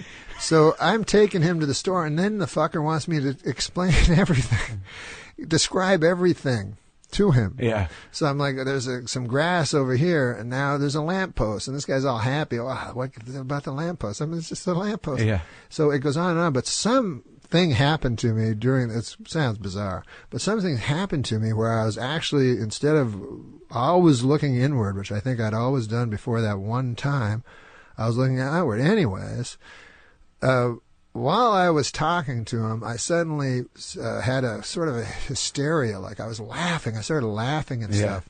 And I don't even know why I'm remembering this, but I started laughing about everything. And everything seemed like very, very funny to me. And then a couple of weeks later, I saw a homeless guy, and he was talking about, he started talking to me. Yeah. And he was talking to me about John D. Rockefeller. He's like, I was at John D. Rockefeller's funeral. Yeah. And all this shit. Yeah. And I was laughing at him and shit. And then he started laughing. And I was like, it's all fucking crazy shit. Like, something came to me. Yeah. Where I started, and So now I find everything funny except like fucking real serious. Like I'm no fear of going on stage or anything about death and shit. Right. And so, but the other thing but the problem with laughing is I will get, it will build to a hysteria sometimes that I have to, crank a couple of benzos to prevent a panic attack. Really? Yeah, I can get you panic can laugh attacks. yourself into an anxiety attack? Absolutely, yeah. I start laughing and then it gets out of control, like hysterical. It's and I still have extreme sensitivity to things. I always go by eyes. Again, I always go by eyes. You should. And it's What if someone's blind, It's not though? sexual. It's not only sexual. What if someone's blind? My dad knew a blind man. And my dad was in the war. He was, he was a double generation older than I. He had me when he was 50. So he was in. That explains a lot. He was in the great one, and all his friends were old. Right. And so. Wayne Gretzky? He had a It's a good joke.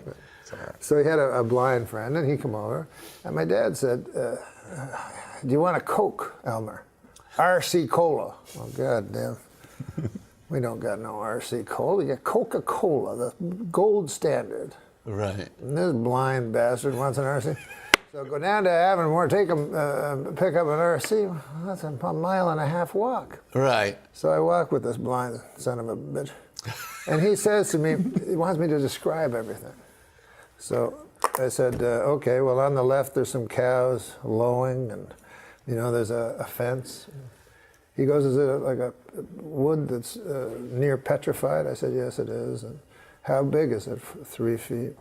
I said, John Neil Margerison used to own this land. He said, I don't want to hear that. He says, just tell me what is. And so all of a sudden, I saw things as they were. I was very young, but I'll never forget that.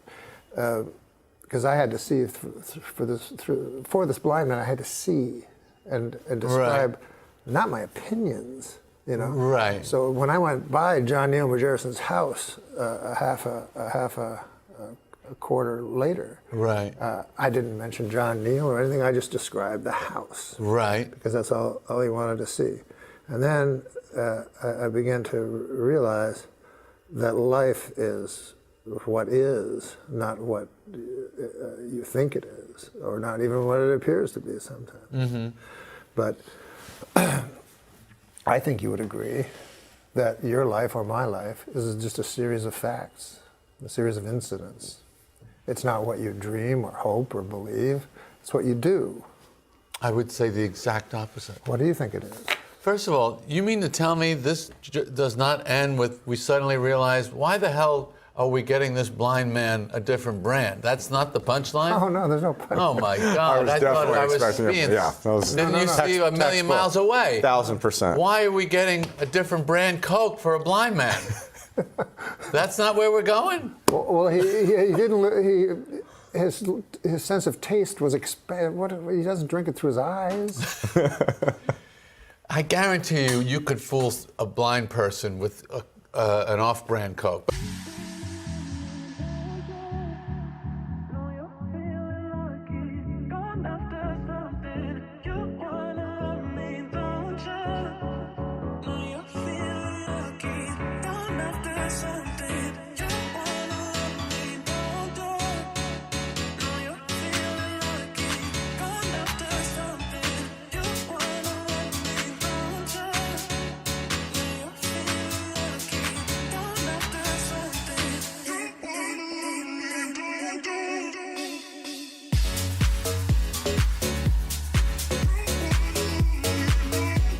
A blind man felt Princess Diana's face last week and said she is the prettiest woman I've ever seen. He then picked up a toilet plunger and said, "Thank you for this royal scepter. I shall treasure it always." But what's interesting was at my Comedy Central roast that John Stamos was the roast master, and all of the comedians, and that's where beloved Norm MacDonald did his very memorable non-roasty tribute of doing. No, he was reading joke from a joke book. He said, "Saget, I'm going to do jokes from the 40s." And I went, I don't know. I said, say fuck once. I don't want to do that. I don't want to make fun of you. You're my friend. And I went, I got roasted on Comedy Central. I'm going to go all over the place because I can't. I don't know what else to do. This is me just saying I love Norm. When I got roasted, I talked to him a week before the roast, and he called me and he said, Saget, I can't, this is a bad impression, I can't help but do it though. Saget, I can't say mean things about you. You're my friend. I don't even want to do it, but I'm going to do it because it's you. And so at the roast, he called me a week out, said, I'm just going to read jokes from a 40s joke book. And I said, Norm, that's fine. I mean, you know what you're doing, but you got to curse. I don't want to do that. I said, well, just throw in an arbitrary fuck now and then. Nah, I'm not going to do that. And then you get to the roast, and okay, so what you see usually with the extended cut, which is not what it is, it's just everything about Norm is the big lie. Bob, you have a lot of well-wishers here tonight, and a lot of them would like to throw you down one, a well. They want to murder you in a well. Seems a little harsh, but apparently they want to murder you in a well. It says here on this card. There's a 20-minute version. There's 20 minutes of footage where the people that were there know what happened in the room. Half of them did and half of them didn't because they didn't know what was going on because they didn't get it. But he was just taking the shot at doing, and people are like, this was the most brilliant thing, and it was. But a great stand-up, and Norm was one of the greatest ever, knows that they're not going to, bombing is not, doesn't matter. And that's what was fearless and beautiful about him, because bombing is just part of the art, part of the performance of it. And if you can offend people and get laughs, then you're in some kind of real special ethos. No, I think that Bob should join the Ku Klux Klan. And that's not because he's racist. He's not racist. It's just that he'd look a lot better with a hood over his head on account of his face. He was doing that by reading these jokes, and then there were about 8 minutes that it was quiet, and that made you don't see the comedians laughing harder, but all of my friends. That's the idea of that roast, was as horrible as some of the things that were said, because it's a roast, and it was a different time. But Norm, of course, chose the path of dignity, and did jokes, and we were laughing on the phone the week before that he would hold the cards up to his head and do Johnny, to the face like a cauliflower. No, but Bob has a beautiful face like a flower. Yeah, cauliflower.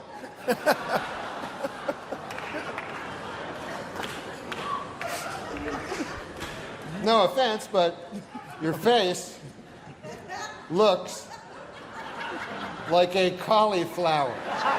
But we were doing all that stuff because he idolized Johnny, as all of us did. And so they cut out the part that was bombing, and but it did. I would have loved to have seen the whole damn thing. I think the roast should have just been a bunch of people doing a bunch of horrible dick jokes and wow, some really wrong stuff on there, right? But it was funny for a lot of people. It's really split how you look at stuff from years ago, and people know what funny is. And Norm did the most brilliant thing, and I was so excited when he said, I said, you got a fucking dog face. And that if you look at the thing, I don't like looking at myself, and who does? But I like looking at me. But when he said that, that's when I was like, yeah, come on, start cursing. Just throw in arbitrary curses, because at that point he was digging out of a hole. That's what he was doing. But straight to the heart. I went a long time acting like I wasn't broken apart by you.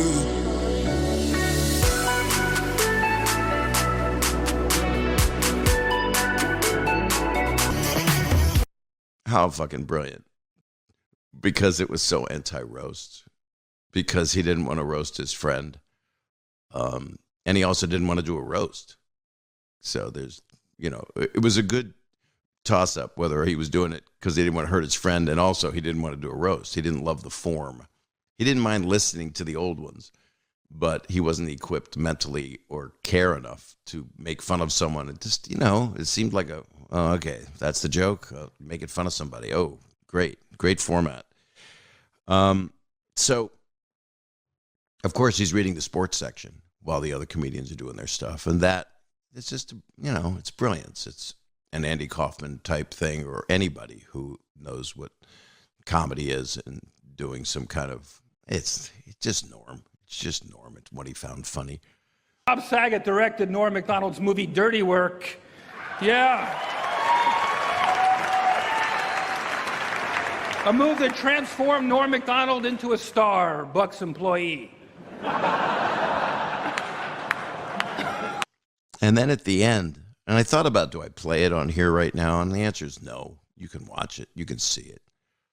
I mean, at the end of the thing, he got emotional, and he doesn't mean to do it. He doesn't know what he's going to say, and he doesn't do it that often.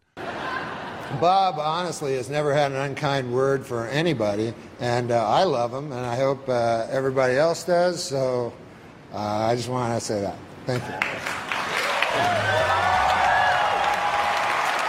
He told me, he loved me, and he told me publicly, and I loved him, and I love him. You know who I met once, Bob? You may have met this guy. I bet you did. But you remember that book on stand-up written by maybe William Goldman? I can't remember. But it was about Lenny Bruce. It was about Lenny Bruce. I don't think I read that It was book. Lenny Bruce. I never met Lenny Bruce, but I know who William Goldman is. So there was a guy that was with Lenny Bruce that was supposed to be the funniest guy. Well, he was Rodney's friend. Joe Ancis. Yes. Joe Ancis, Rodney Now, told I met me. Joe Ancis. No way. He came to Saturday Night Live, and he wasn't very funny. Well, he was an old man by then, right? Yeah, he was with Rodney.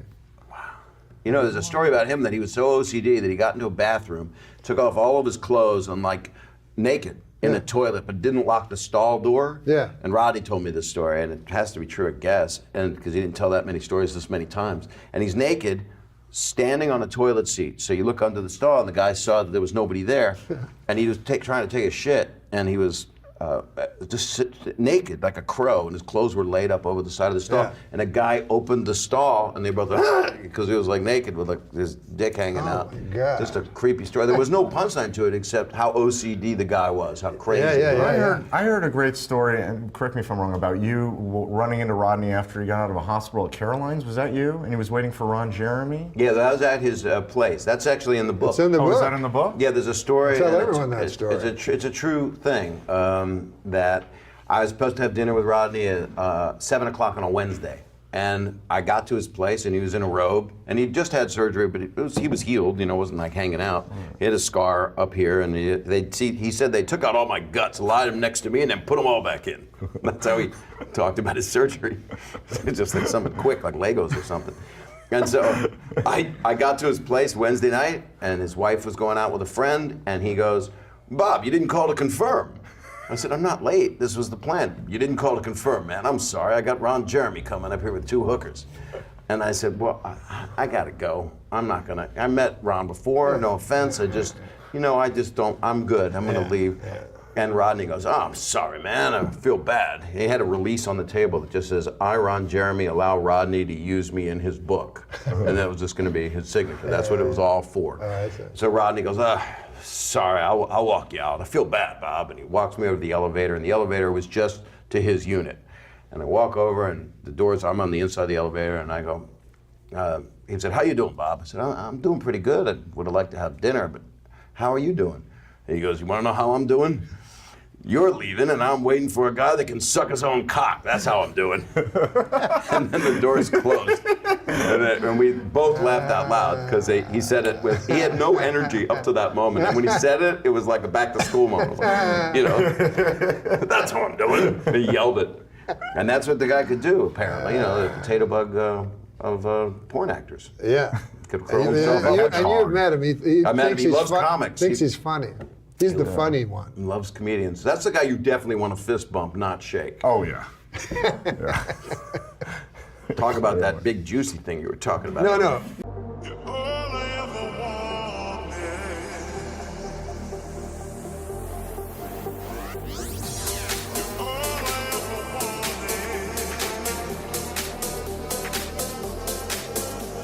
Here's a guy who's very funny, but he's lonely. He needs acceptance. Make him happy, won't you? Bob Saget, how about it? All right, Bobby, here we are now. Thank you. Gosh, you're a wonderful audience. You really are. I'm not just kissing up. I'm really not. I swear. I'm slobbering all over you is what I'm doing, because I need you to like me real bad, because I have no act, and I have no life, and I have no future. Part of the death squad? Okay.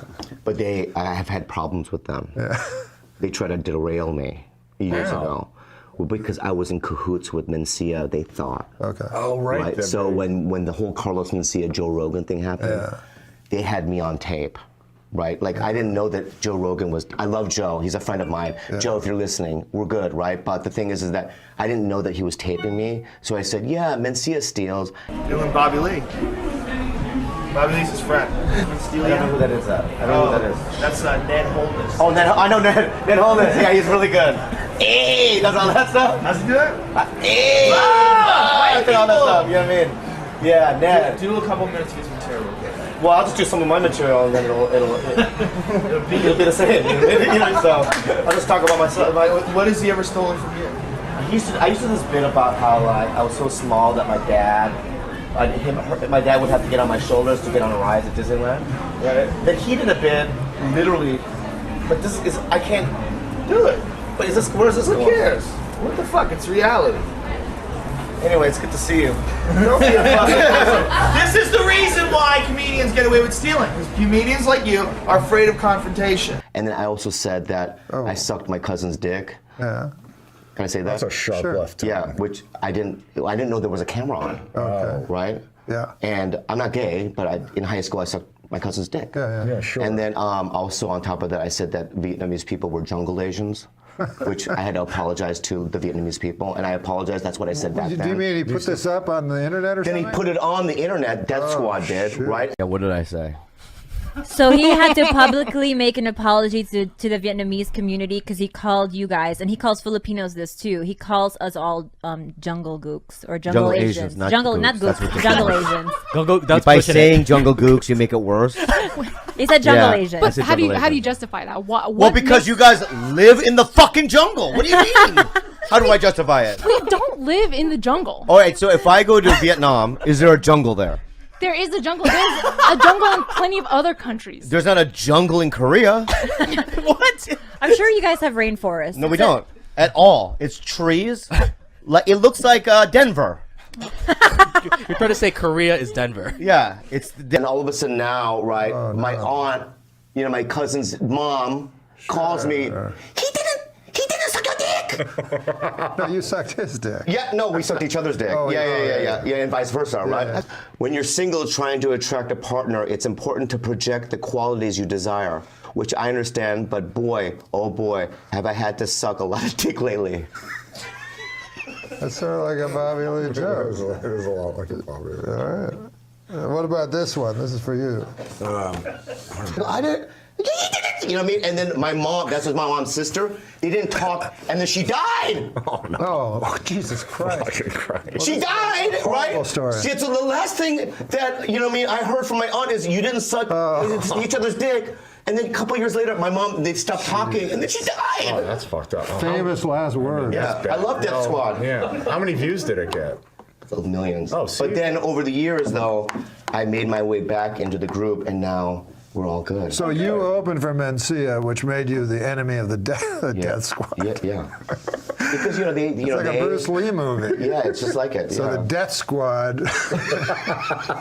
I don't know what Bruce Lee movie. They're comedians. Yeah. Well, don't you think Death Squad makes more sense in a Bruce Lee movie than a comedy club? That is true. I went to a comedy club, and then the next week the Death Squad were there. It was just odd. I don't know. And they acted like it was a normal thing. And I said, I was here next week. I said, the Death Squad. I need your love. You free my mind. I need your love. Yeah, you free my mind. I mean, when was the last time you did Rogan? Oh. Okay. What? 12 years ago. Wow. For real? Yeah. What happened? It's because you are a big vaxxer, right? And you just said, I hate him now? No, I want to do it. It's just I don't know how. I bet Sharp could get you in. All right.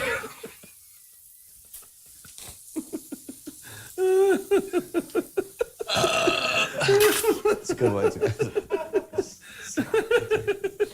You know Bobby's new movie about a boy. It's okay. It's okay. He's like the guy, and you're like the little What guy. guy? Little guy. I'm You're like the Aaron skinny Paul, guy. and you're like Cranston. Yeah, you're Cranston, and you're the other guy. Yeah, I'm the little shit. And you just throw him around. You're on a show that almost was the precursor for Oh, it definitely was a precursor. That's a good word. Yeah. Because that's in Breaking Bad.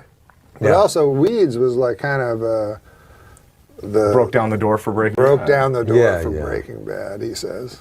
You watch Breaking Bad? Yeah. Isn't that amazing? It's pretty good. You seen it all the way through? I haven't. I'm a Oh, little you behind. haven't? I'm a little behind. It's interesting that people are at different levels of everything now. Yeah. So you can't. You can only do that today. You couldn't do that 5 years ago. What's With that? Netflix, to be behind it. It's like you missed a show. Guess what? You're not watching it. Until Yeah, it comes right, on right. Nick at Release- night in a few years. Yeah, In the House old of days. Cards is Yeah, all. before that, they didn't even have TVs. Before That's true. TVs, you Yeah, mean? sure. Yeah. You're saying before TVs? Yeah, nobody there talked were about no Bryan TVs. Cranston. I read a great article in the New Yorker magazine which talked about the last episode, saying that, in fact, Walt dies in the car, and that the rest of the episode, when he actually hits the snow and the keys drop from the visor, Right. that in fact becomes kind of a whole fantasy of how Walt wants to see everything end. But in Fantasy fact- dream sequence ending, yes Sure, or not? sure. Which I thought was really good, and I just wanted to... That is interesting. There's a comic, a comedian named Norm MacDonald who I think was sort of promulgating that, and I think he has a webcast I'm going to go on at, podcast I'm going to go on at some point to talk about.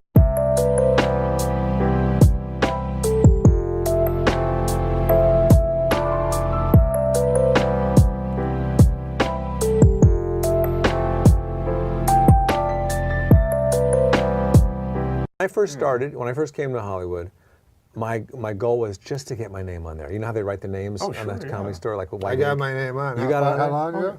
Yeah, about a year, almost a year ago. A year ago. I'm 61 years old.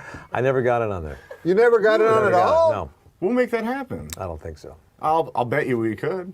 It's got to be bigger than the rest now. Well, let's see what I can do. I don't like this when they make those dirty drinks. Dirty nowadays. Sanchez? Dirty Sanchez. That's what you drink. What dirty drinks? No, they say like pink pussy, huh? and, like the pink pussy. You don't have to be dirty, but the guy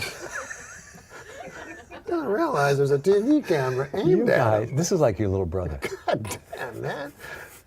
You have such control. You're on a show that almost was the precursor for Oh, it precursor. definitely was a precursor. That's a good word. Because that's in Breaking Bad. But Yeah. also Weeds was like kind of the broke down the door for Breaking Bad. broke down the door Yeah, for yeah. Breaking Bad, he says. And he's the post-cursor.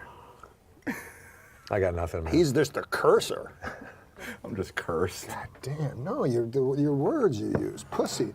You can say What was another dirty drink? What were you thinking of? You know me, I don't know shit about golf. 25,000 a week he costs. Is that right? What? He says really. Well, we also have to take a break. Are you kidding me? It says it right on the monitor. We have no Really? sponsors. Oh, I thought we do have a sponsor, right? You know what's amazing that I didn't We know? have no sponsors. It's got word they have to take a break. Oh, really? Yeah. That's great. Well, let's take a break. All right. Let's take a break. Say it to the camera. How do you take it? Let's take a break. And that's it. That does it? Go ahead, say something to me, and I'm going to show you how I act by reacting. How are you feeling, Kevin? In my head, I'm thinking, how am I feeling? All right. Jesus, that was good. I'm not finished. Oh. Yeah, I'm all right. You? I guess I'm all right. I don't know. Worst reaction ever. Doesn't even know how he fucking. But whatever, you need a sidekick. You have a sketch that you wrote that gets like on at 12:55. Yeah. And then Lauren comes, he goes, you got to move this down to 4 minutes. Yeah, how do gotta you make do it that? 3.5 How is minutes. that possible? He says, you know, we could either put it on or, you know, we'll cut it and do it another week. And you know it's not going to get on another week. Yeah. So It's you hard to say, do "I'll that. You have to talk fast. And, you know what I mean? No. You don't know what I you know- have to talk fast means? Yeah, I know, but That happened. How did you guys meet? Did you have to audition for this? we covered that in the Tom Green episode. No, we met at Tempe Improv. I like he's mad. He's like he's mad at you. We covered that in the Tom Green episode. I was saying it to you. I met him when I used to manage the Improv in Tempe. I didn't where ask you met if you the managed first the time. improv. I just asked you where you met him. He's good with that. It wasn't Kip Adada the guy who went over to? No, that was Kelly Monteith. Kelly Monteith, another one. He But went these guys over- were all like established when I came in. What's his name from Richard Chicago? Lewis. That's it. That's how he helps out. he used to do the two-man act with Tim Reed. Oh, Tom John- Dreesen. Dreesen. Yeah. Greta was the best. And the Little Rascals, I saw him. Yeah. Yeah. Book was riveting. And the Flying. You didn't read the book? No, but I heard it. Was Yeah, you heard it pretty from me good. because I Yeah. read it. God damn. That was this a word you kept motherfucker. using, I right? mean, no offense to him, but he's a good guy. He's a good guy. Him and Beretta. Adam do a joke. All right. A good name for a dog is Syndrome. That then when he tries to attack someone, you can yell "Down, Syndrome." Don't laugh. It's not. I apologize. I mean, it's yeah. That's like it was a little insensitive, I guess. Go by this one. Movie star and award-winning director Ben Affleck has vowed to live for one day on $1.50, or as Adam Egget calls it, a raise. He did the joke and you were the punchline. Yeah, I'm broke. There's going to be a Broadway musical based on the movie Rocky. I don't know if you guys heard about this. And in the Broadway musical version of the show, after Rocky climbs the steps of the art museum, he goes inside and spends 2 hours looking at paintings. Yeah, I know. God damn. Goes inside and looks at what? Paintings? He looks at paintings. I like for that. 2 That's a good one. hours. In England, a woman was arrested for throwing a birthday party for her 16-year-old son that included marijuana, alcohol, and strippers. Now she's got even bigger problems. What to do for his 17th birthday? Whatever. You know what my favorite impression that you did was? When Sam Donaldson was on the chair. That was hilarious. I loved you as the audience member in the Phil Hartman's Donahue sketch when the women, they were like battered wives or something similar to that. Were you in the, thank you. Were you in the,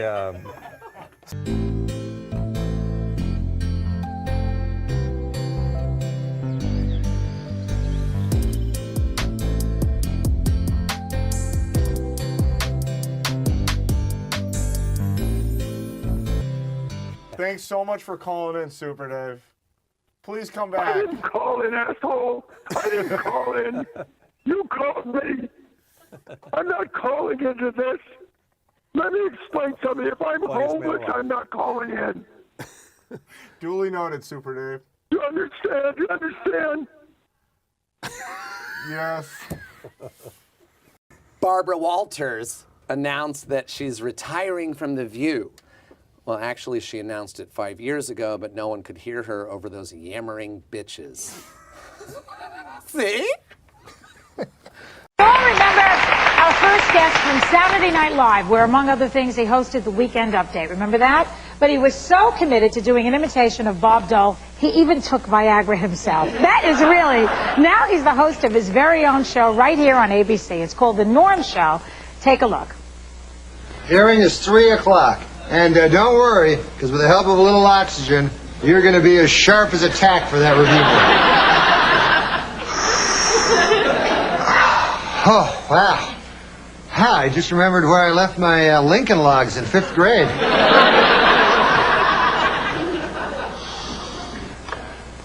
In 1938, I killed a hobo.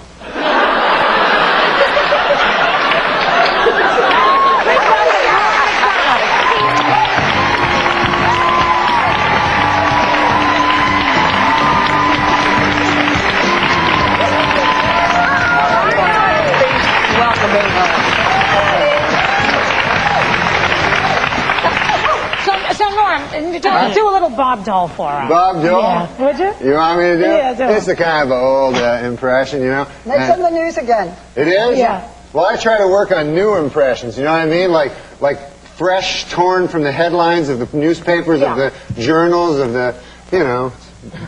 Well, he's in today's headline. You just do a little. But I got Liddy Doll. I'm working on a new one, Liddy Doll. Liddy Doll. Yeah, I do Liddy Doll. Do Liddy Doll. Okay. I'm Liddy Doll, running for president. Liddy Doll wants to be president. Doesn't want to work at the blood bank anymore. Wants to be president of the United States. Liddy Doll. You got my Bob Dole? That is Bob Dole. No. Bob Dole says I'm Bob Dole. Oh, I see. This is Liddy Doll. Liddy Doll says I'm Liddy Doll. I'm Liddy Doll. You were sick, man. Yeah. Very good. And you know how sometimes, like when people are married for a long time, they start to sound like each other? So I think that's what happened with Bob and Liddy Doll. You are really wild. I mean, you're wild in that show, and you're wild in person. What? Yeah. Don't you think? No, I think you're wild.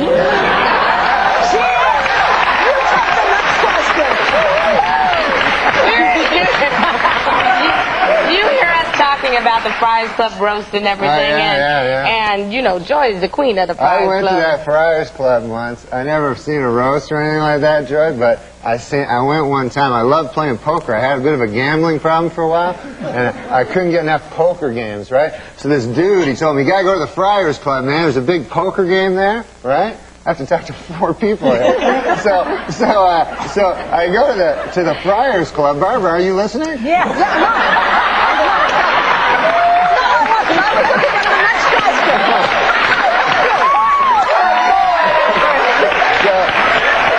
So I'm at the Friars Club, and they tell me there's this big poker game, right? So I go there, and there's all these old dudes there, right? And they're all comics from like 50 years ago, and I don't know who the hell they are, you know? And it's not like famous comics like Milton Berle or anybody like that. It's these B-level comics from 50 years ago, you know?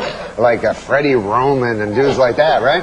So they're all playing poker, you know? They're all playing poker. And I'm playing poker. I just want to play poker, but they're all like making jokes, you know. And every joke they're making involves me being a gay dude. You know, you know what I mean? Like they'll go, here you go, kid. Here's be like a queen. I get a queen. They go, here's a lady for the lady. And they'd all laugh, you know. And I didn't notice at first. I'm just playing cards, and all of a sudden I realized every joke is me being a homosexual man, right? So I'm not a homosexual man, as you well know. So, He's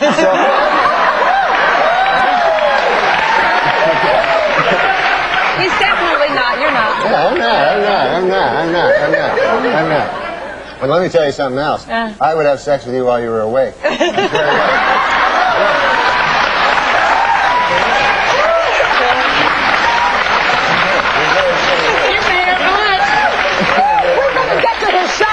Such a novelty for me. Go ahead. No, there's no story. It's just, and then I'm playing, and then all of a sudden, this old dude next to me goes, kid, just you gotta show him what you're made of. You insult them too, you know. So I'm like, oh, so there's an old dude. There's like 70 years old. So I go, hey, there, old dude. You probably have had a few guys. I've had sex with a few guys, right? And he goes.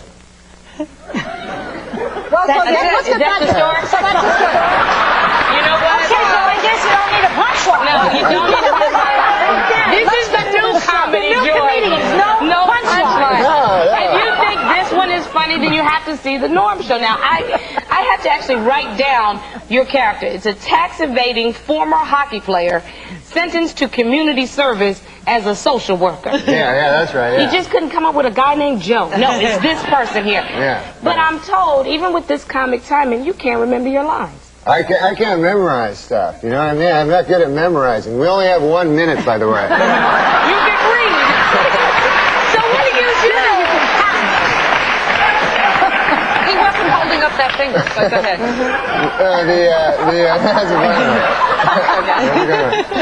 No.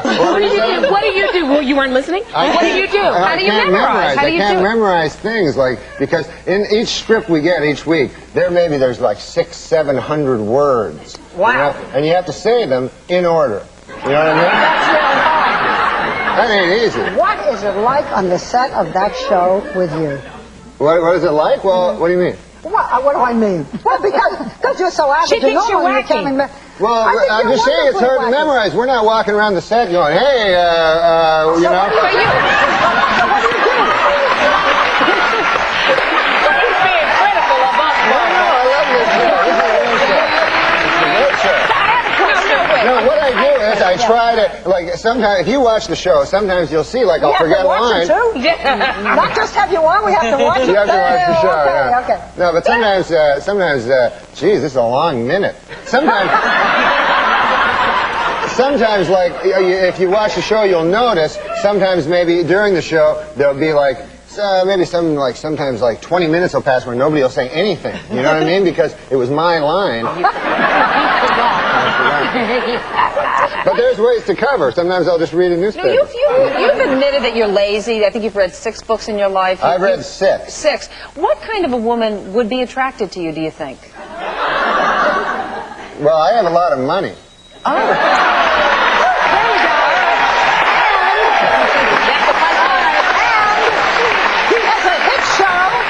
They just announced yesterday when we all pranced before the advertisers. I got Burberry renewed for next year's. Yeah, we did. Yeah, we did. remember? And I have forgiven you for all those takeoffs you did on all of us very serious news people. Oh, on the Saturday Night Live program? You were brilliant. You were. You were brilliant. No, you were. You really were. Tell us about your garbage collecting day. Joy's book is great. Did you read it? Oh, absolutely. Thank you, That was a very Thank you, fine book. I really enjoyed Joy that. Stick. Say the name of the book. Enough already. Joy Stick. We're coming back at the last segment. We're talking hot topics, and we're going to be discussing Star Wars. Do you want to stick around and join us? Action figures. Right.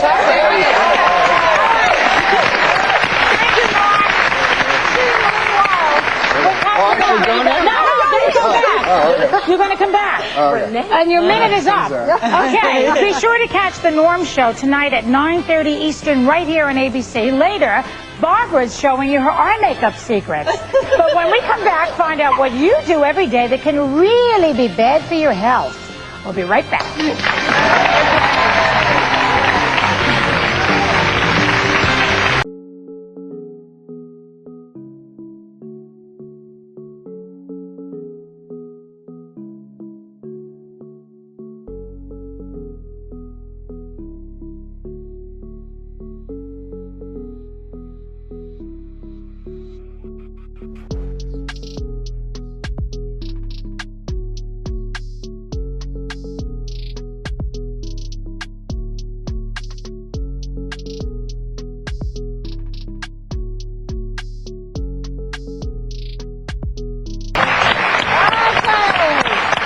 Go, girl. Where was her? All of us sitting here instead of being at home. Anyhow, so unless you've been living under a rock, Star Wars. I do not understand why people stand in line for days and days and days. They can't see the movie in 2 weeks. I mean, they don't have jobs. In any event, so I went to see Star Wars. I have never seen any of the Star Wars, and I felt terrible about it until I learned that I never saw it. Never saw the first one. I never saw any of them. No. You never saw anything? You never wanted to see Star Wars? No, I never liked them. I don't like those science fiction because my dad always hated them. And you know how you try to be what your dad, you try to be, you know what I mean? And I remember when I was a kid, I watched that Twilight Zone. Remember that show? Yeah. And oh my God, my dad hated it because it was too fantastical, and he thought I should be doing the chores. And I remember one time, me and my brother were watching Star All Wars. I said was, have you ever seen Star Wars? 10 minutes later. This goes on. That's Norm. We only have 2 more minutes. I was just giving you a little backstory. But me and my brother were watching the Twilight Zone, and then my dad walked by, and we were watching, and we were all excited about this Twilight Zone. And then my dad walked by, and he looked at like the screen, and he said, "I suppose this one's a goddamn ghost." Oh, well, that was funny. Okay. Anyway, we're going to give our quick review. So, I had never seen it. I thought all of the, the mechanical figures and all of that, I thought that was fine, but it was okay. What'd you think? Well, I tell you, I did love the pod race. That's the best part. There's this race in the middle of it. I'm a big Star Wars fan because What about Harrison Billy Ford, D. Williams? I bet you like him. based back in the day with the real original Star Wars. I hear they were better. Yes, with my man Harrison Ford playing Han Solo. Now that was some Star Wars. Now, I have to tell you a confession, Barbara. I fell asleep for 10 full minutes in this Star Wars. I have I another was watching it. What happened? I did too. You did? Yeah, sort of in the middle. And you never go to Star No, Wars. you know what? I'm not interested in You know Star what Wars. I'm happened? You know what interested- happened when she fell asleep? Meredith's husband had sex with her.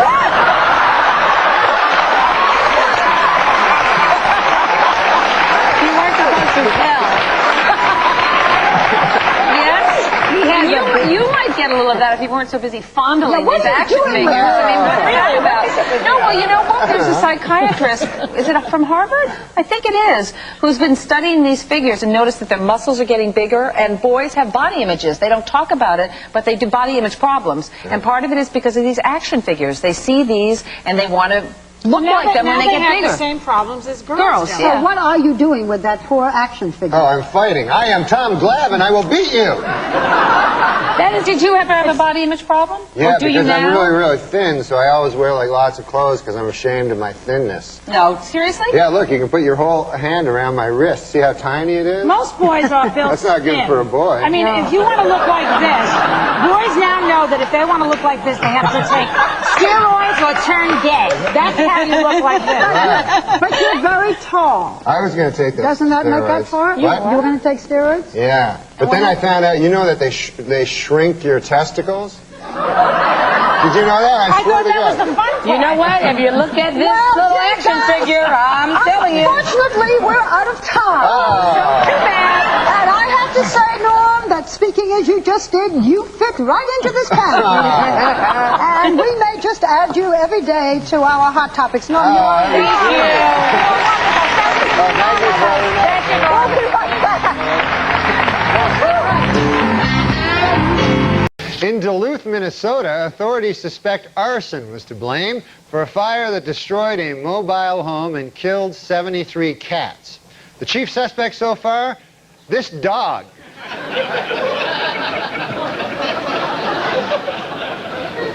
Dogs don't care for cats much, you know. How could they not know that? This week, Disney released a new CD featuring a rapping Mickey Mouse. To avoid controversy, the CD will not include the controversial hit single, Cat Killer. And in a related story, this week marked the 5,000th performance of the Broadway musical Cats. It also marked the 5,000th time a guy turned to his wife and said, "What the hell is this?" You know, cat ladies, they're so crazy, they're always thought to be crazy. You know who's even crazier? Snake ladies. Oh, yeah. They have all the Absolutely. This is so your style right here. What? The writers, whoever they are, they're writing. They know how to write for you. Just read this one. This is so Cats and paraplegics have a lot in common. For starters, neither appreciates going into your pool. No, you didn't read it right. Neither appreciates being tossed in your neighbor's pool. Yeah, they deserve a raise. Know that in this day, nobody's gonna change. You won't ever leave. On my mind again, I'm still not tired of it. Can make you want me. And I might act okay, say things will stay the same. Say I'm all I need. Am I able to have a good time? My cat just had a heart attack. Are you serious? Yeah, he had a heart. You ever hear such a crazy thing? No, I didn't know they got things like that. Yeah, they get heart attacks. So I got it off Steve Korn, this writer up at Sure, Saturday Night I know Live. him, yeah. Yeah, so he gives me his cat. Mm-hmm. Turns out it's some kind of a defective cat, you know?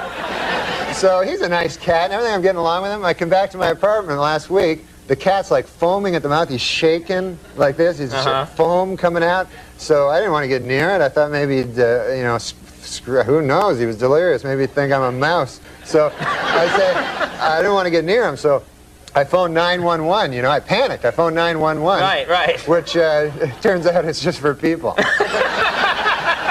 I didn't know that. Didn't know either. They got mad, man. They said they would have me arrested if I phoned back. Oh, okay. But anyways, you know, I love this cat. It's a good cat. So I took him down. I got him in a cab, and I took him down to the hospital, the animal hospital. Uh-huh. And the guy tells me my cat had a heart attack.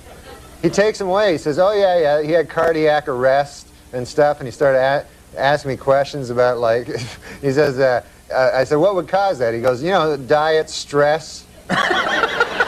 Stress? Yeah. Well, he had a big promotion coming up. So, and then he let me visit the cat. He says, you can visit the cat, you know. There's visiting hours. I go, all right. So you go in this room, and then they bring the cat in a cage. He's all drugged up. And then they put the cat, like, on a bed. And then the guy goes, okay, we'll be back in a half an hour. You have half an hour, you know? So I'm with the cat, like, for half an hour. So after 5 minutes, you know, I figured, I got a life to get back to. You know, it's a cat. So we go out, and so afterwards he told me he had a lot of, he said he could have an operation, which was like $4,000, which, you know, I could buy like 100 cats for that, you know? But then I figured, what the hell would I do with 100 cats? Right. So you got the cat. You sprung for the operation. No, I didn't. Oh. No, there was another thing where he's on medication, you know, and I have him on medication. I have this medication, and he said there was some good news and bad news. He said the bad news was the cat only has like a 20% chance of survival, but he says the good news is it's just a cat.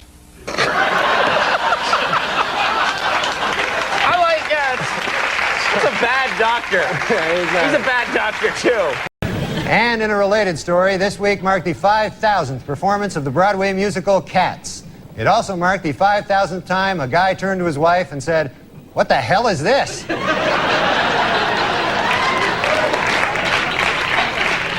Just your manager, Jimmy. Oh, is he back there? He asked me to go to cabaret with him tomorrow night. Is that true? Was that, do you think it was a date? Or? I don't know. I never heard a dude ask another dude that.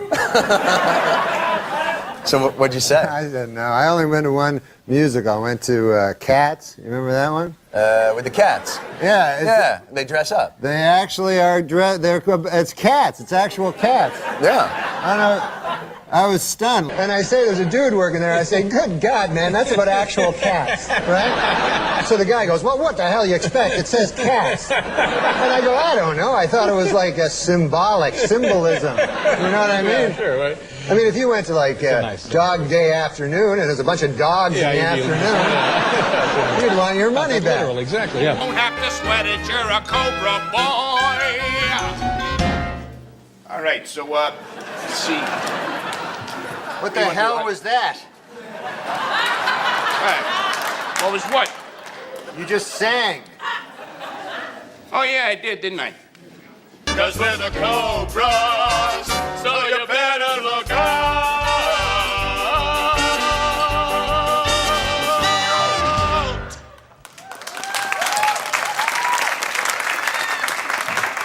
What? How you come up with a song so fast? No, just came to me. What about? Just came to you. Well, it was perfect. It was like you rehearsed it or something. Here's the plan. Get over here, guys. The Panthers hang around 34th and Main. They're pretty juiced by midnight. And that's when we strike. Right. That's when we...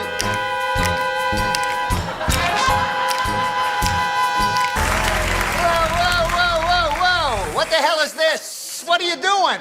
We're being Cobras. Ah, look, that's it. What is up with you guys? What? He started singing, then he started singing, then he started singing, then he started singing. So I started singing. It happens. No, it does not happen. This was clearly choreographed. The Panthers are coming to get you. I saw them down the street. Okay, now listen up. Here's the plan. We're gonna ambush the Panthers. Honey! Oh, no, that's not good. Okay, Big Jake! Oh, God, this isn't working out.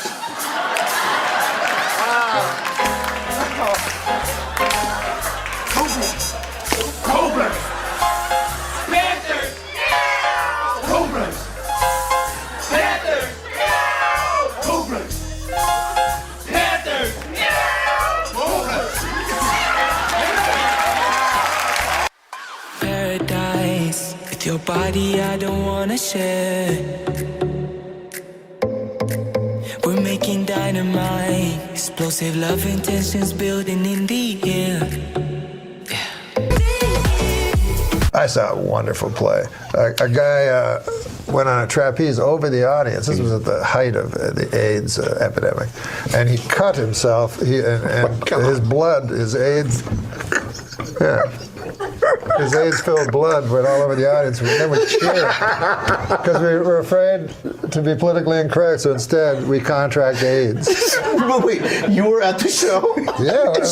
You were being sprayed with AIDS blood?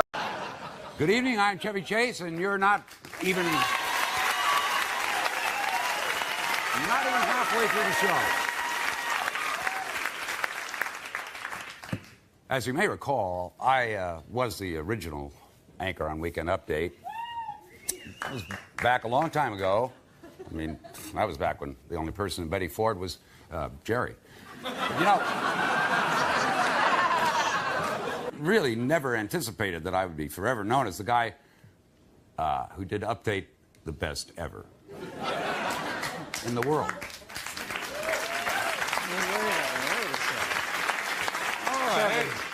Wait a second, babe. You only did one season. I did 6. I mean, you might have knocked her up, but I married her. I spent more time behind this desk than Kubrick did in the edit bay, spanking at the dailies from Eyes Wide Shut. Hey guys, man,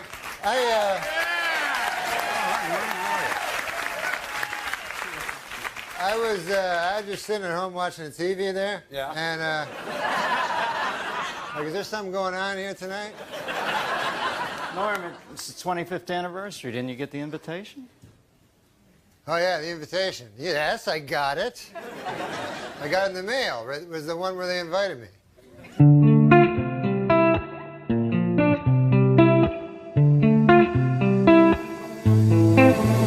Little one, you've been away so long, and I need you now more than forever. Yeah. Hey, anyway, guys, I gotta go. I gotta go to this party. There's a huge party over at Eddie Murphy's, and it's supposed to be pretty cool. He's making fun of the show. So, oh, that's great, Norm.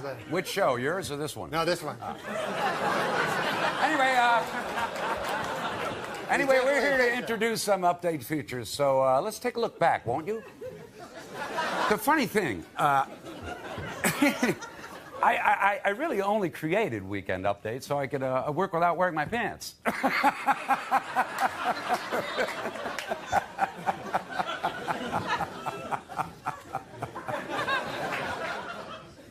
I got some jokes. All right, but that's all right. But you know, are these street jokes?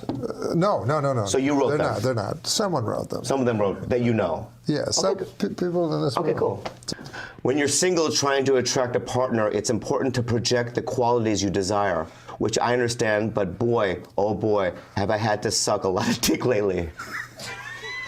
That's sort of like a Bobby Lee joke. It is a lot like a Bobby Lee. All right.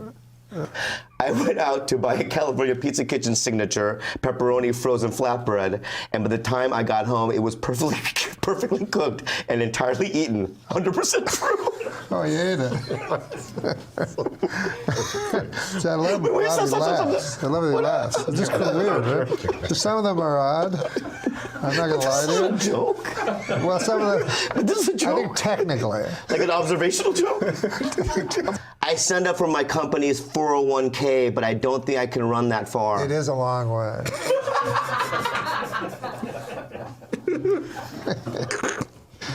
Wait, I gotta get one that's gonna make Bobby happy. I don't like when he scowls after it. You ever hear of steampunk? Yeah, I like it. Oh, you do? Yeah. Well, there's a joke for you. I wouldn't call myself a fan of steampunk, but I will say it's the healthiest way to prepare punk.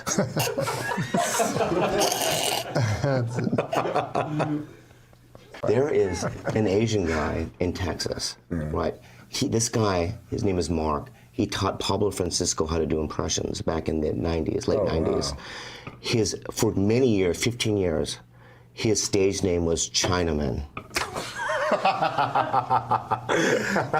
As racial, I should say, epithets go, that seems to me to be the least offensive one. Because it's literally man from China. I know. I know. I think Chinaman is pretty, it's okay. Except it refers to all Asians. Yeah, that's the problem. But as an epithet, though, don't you think Chinaman is the least offensive? I do. Man from China. Unless it's a woman, but Yeah. But then, but then you'd say Chinaman woman. Chinaman woman. But it's literally man from China.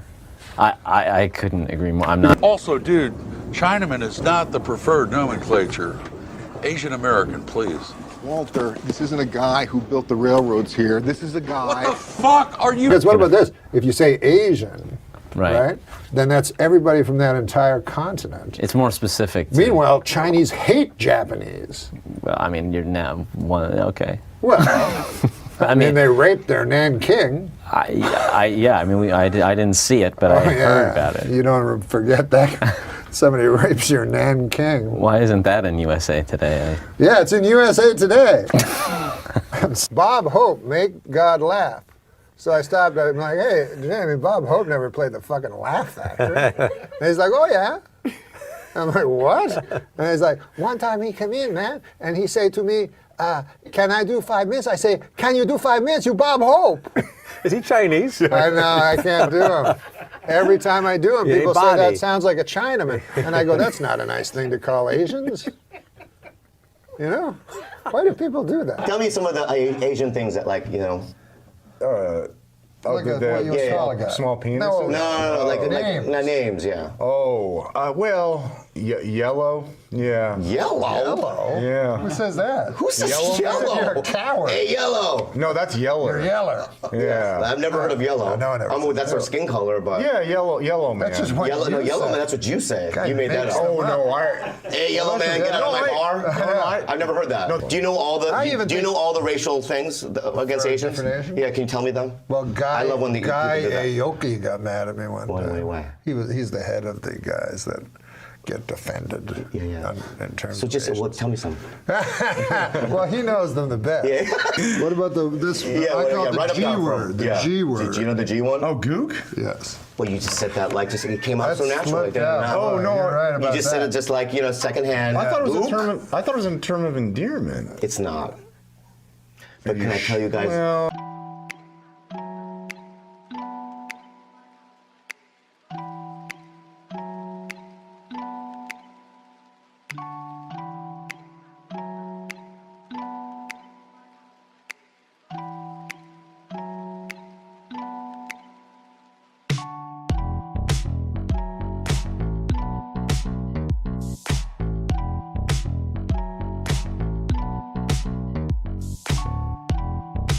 The search continues in the Indian Ocean for the Malaysian Airlines Flight 370 as they listen and try to follow the pings.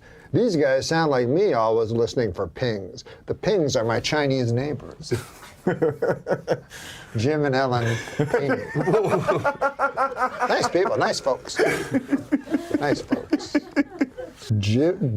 Is that what you said their neighbor was? Jim Ping? That is my neighbor. A nice fella. Nice guy? Let me his abacus I want to do this. Jesus. Oh, come on. That's not a Chinese guy. I wasn't saying it was. That was kind of What are you, racist. Mickey Rooney? Hey, come on. I know he's dead, Have a but little Mickey Rooney respect. did a very racist thing like you just did in a movie called Breakfast at Tiffany's by the wonderful Truman Capote. I wasn't doing anything racist, and you know it. But go ahead. I did see that Norm was Letterman's choice to be his last stand-up. I thought that was pretty. That was a funny bit too about That was great. World War II. Well, which one? The funniest bit I thought of Norm's that he said was how your phones change everything now. Right. That is a picture. He's got one grainy picture of his great grandfather, like separating the hogs on the farm. Right. But now, because everybody's got a phone right now, somebody from years from now, here's 1 million pictures of my great grandfather doing everything in their life. And Norm's face when he did his grandfather. Yeah, so he's just horrified that someone's taking his picture. Like, just looking like in shock, like, don't take my picture. Yeah. Oh, that was a great bit. Oh. But didn't he do the Hitler bit too about it? Where Germany challenges the world. And then they fought the world again. Norm MacDonald, and this is not a slam on Comedy Central. Sure it's not. But, this day's been coming a long time. Now listen. They had Norm MacDonald, who's like the most eclectic fucking Renaissance mad mind, hosting a goddamn sports show. That was their idea. That's called putting somebody in a fucking harness He's hosting a goddamn sports show. Of course, that wasn't. Sports is one of the many. He doesn't even like sports. He just likes gambling, so he knows a lot about sports. You're taking one of the most brilliant minds and putting him in a fucking. I hope your next sports show is hosted by Aaron Hernandez. I'm serious. Well, pound for pound, Manny Pacquiao is the greatest fighter in the world. This Saturday night, Pacquiao defends his welterweight title in Las Vegas. Now, I don't gamble anymore. You could say I had a bit of a problem. And my bankruptcy lawyers have said as much as well. Hey, Neil, you bet $25,000 on Pacquiao to win. I'm telling you, it's a mortal lock. I like this Sugar Shane Mosley. Sugar Shane who? What? You never told me about this guy? Why is he on the cover? So anyways, I'm worried about this guy, and I'll tell you why. He's bigger than you, and he's blacker. And that's what I go on with my boxing. I always pick the bigger, blacker guy. This is a lot of money. I want you to look me in the eye. Are you going to win this fight? Yes. The fight is this Saturday in Vegas, and I just want to tell you this is a real ticket. This is not some TV horse. So I really feel good about it, but part of me wishes I'd bet on the other guy. Perfect reference there. Hey, now listen, did I hear some rumble that Brother Sandler sent out Maseratis to the cast of Grown Ups? Did you reap the benefit? First of all, let me just say one thing. Nothing's better than Nancy Pelosi Augustus reference. Pelosius Augustus. I'm still swooning over that one. Yeah, Sandler gave Maseratis to Spade, Schneider, Kevin James, Chris Rock, all of whom need one, by the way. Very bad. Exactly. What'd you get? No bitterness, but me and Norm MacDonald, yeah, we're splitting a zip car. And you split a zip car with Norm. It's like having one of those, those Christmas trees the drivers have that smells like North Slope Sensimilla. Yeah, this car. I don't know. They must have been smoking pot in here or something. Norm cancels on us once every 2 weeks, and I almost enjoy it more than him showing up at this point, because he always wants me to talk to some ventriloquist puppet that he says is on the phone. A Holocaust tonight. What has happened to Norman? And then when he sees you, he's going to go, how come you never have me on your show? Nope. We tried to get you on. What? Nobody funnier, though. I mean, you got to give it to him. Nobody funnier. That guy, if I'm in a room with him for 10 minutes, they got to put the paddles on me because I flatline. When I worked on his sports show. Oh, yeah, you know him well, yeah. I gave him a ride. Then I was staying at Neil's house. Then they're like 2 blocks away in Santa Monica. So Norm goes, it's Friday night. We have off Saturday. Norm goes, you want to come up? I go, no. I go, because I think he's tricking me. Because if I say yeah, then I'm gay. Yeah. So I go, no, I don't want to come up. So I go up. He eventually talks me into going up. It's awkward. So then I leave. Then when we go back to work, he goes, yeah. Then Brennan drops me up. He goes, can I come up?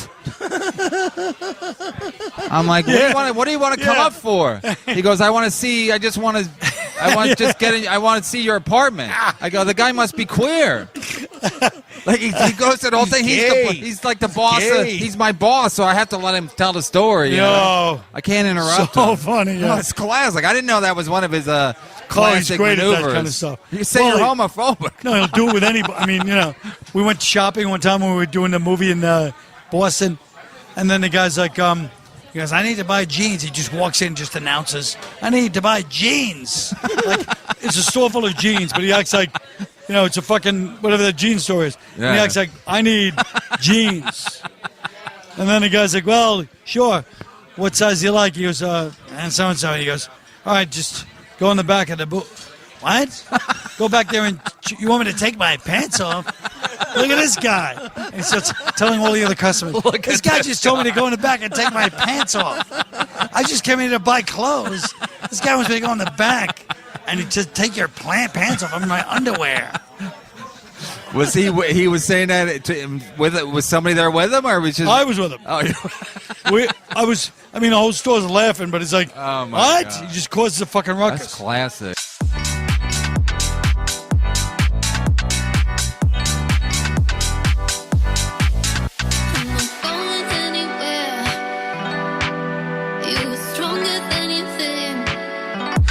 Well, I don't understand what complex mathematics is, but one time I was in an elevator with Norm MacDonald, And we're in the elevator with these guys because Norm MacDonald in an elevator is very, he will literally say the worst thing you can say about somebody and then leave, and you're left there with all the people. That's his thing, one of his things. But there's two guys who were talking about some complex mathematic thing. This is in the late 90s at 30 Rock. And they're saying this I didn't even understand what language it was. It was a really deep mathematic thing. And then Norm MacDonald, who had never brought up math or anything like that to me in his life, goes, and starts speaking to them in this, what sounded like tongues. And they're like, oh, and they start speaking the binary, and he goes, and he starts speaking this mathematic talk, and then they leave. And then he goes to me like, yeah, those guys are nerds or something like that. And I was like, what? How do you know that? How did you know what they were talking about? How did he know? He's like, oh, He's a nerd too. He knows something deep, like he knows these things sometimes. He's a very smart guy. Really smart. Yeah. One of those guys that just, he'll just pretend not to know something. And they'll be like, that's like, and then you're like, what? Anybody walks in the room, he knows what they're talking about, Yeah, he's a guy that really should have had a podcast a long fucking time ago. And I know he's doing something now. He sent me a text message the other day that he's starting to do a podcast now. Hey, Joe, I'm doing a podcast. Doing that thing we talked about. He should have done a lot because he had that show on Netflix, but they muzzled him when he went on the Howard Stern show. Right. And he was saying something, and he didn't want to say retarded, so he said, you'd have to have Down syndrome to believe that. Because he thought that'd be a better thing to say. But here's the thing about Norm. I'm still not sure if he thought that would be a better thing to say. Right, you never know. Because he's so smart. He might have been doing it as a double troll. Yeah. No, Norm is capable of the double troll. It's like, I don't want to say retarded. Down syndrome. The double troll, exactly. Yes, he's the master of that stuff. I randomly wound up sitting next to him on planes twice. On two different occasions, just like I go, Norm, like out of nowhere, and he's sitting next to me. And one time, we're sitting there, we're talking, and we're having a good old time. And then he's talking about, I quit smoking. He's telling me how he quit smoking and finally quit smoking. And he's telling me all these things. And then when he lands, he literally like he can't stop himself, runs into the airport store and buys cigarettes. And he's lighting it as he's leaving. I go, I thought you quit. He goes, I did. But all that talking about smoking makes me want one. And he's like, before he even got out the door, he's lighting the cigarette. He just couldn't stop himself. But I like that he goes, all that talking. He's the one talking about it. All that talking. He always puts it on you. That's what's great about it. But he's like, this guy talks about smoking. He got me back smoking. But it was so crazy because I was like, that's great, Norm. It's so great you quit. And he's like, fuck, I want a cigarette. No, he always do like, I don't drink, I quit drinking. And it was like, oh, really? Did you drink a lot? Yeah. I quit. I finally had to quit, It's hard, but I did it. And they're like, oh. He goes, yeah, because I got fucking wasted last night. And I said, I'm never going to drink again. I was drunk. And people are like, wait, I thought you quit. Yeah, I quit. That's what I'm saying. He's always... Last night? Yeah. It's like an elaborate, Abbott and Costello routine. Yes, exactly. Well, the gambling, too. He fucking loves gambling. Yeah. Loves it. Oh, yeah. Yeah. But that's a thing. A lot of these great comics are, really impulsive. Yeah. It's something about, the ability to say some of the crazy shit that he says. Yeah. You have to have this hot wire. Yeah. It's just you just want to touch it. Yep. Oh, no, he's one for the books. Yeah. On the subject of SNL, and it's sweet when you took over for Norm, and Gilbert and I haven't said anything. Gilbert, I don't know, have you spoken publicly since Norm passed about him, Gil? I don't know if We haven't said anything on this show, which we would like to do now. You both knew him well, but the bartender speech when you took over, and obviously it was a very awkward period for you. Oh, God. To be stepping into that role and also a friend's job. Yes. Yeah. It was like we lived in the same building, too. You know how you go to your favorite bar and your local bartender isn't there? You ask, where's Jeff? Jeff no longer works here. I'm Steve. And you're thinking, hey, who's this idiot? I like Jeff. But you still want your drink? And even though Steve doesn't mix your drink the same way you're used to, like Jeff, you still like the bar. You don't have to go to a different bar. And even Steve might feel kind of bad because Jeff trained him. Did he ever say anything to you about that? Did he ever give you a He blessing? was so no, but he was so classy in not saying anything. Yeah. You know what I mean? Yeah. So that's all. You have that great I'm Steve, what can I get you? Yeah. The bartender piece. Well, I'm Steve. What can I get you?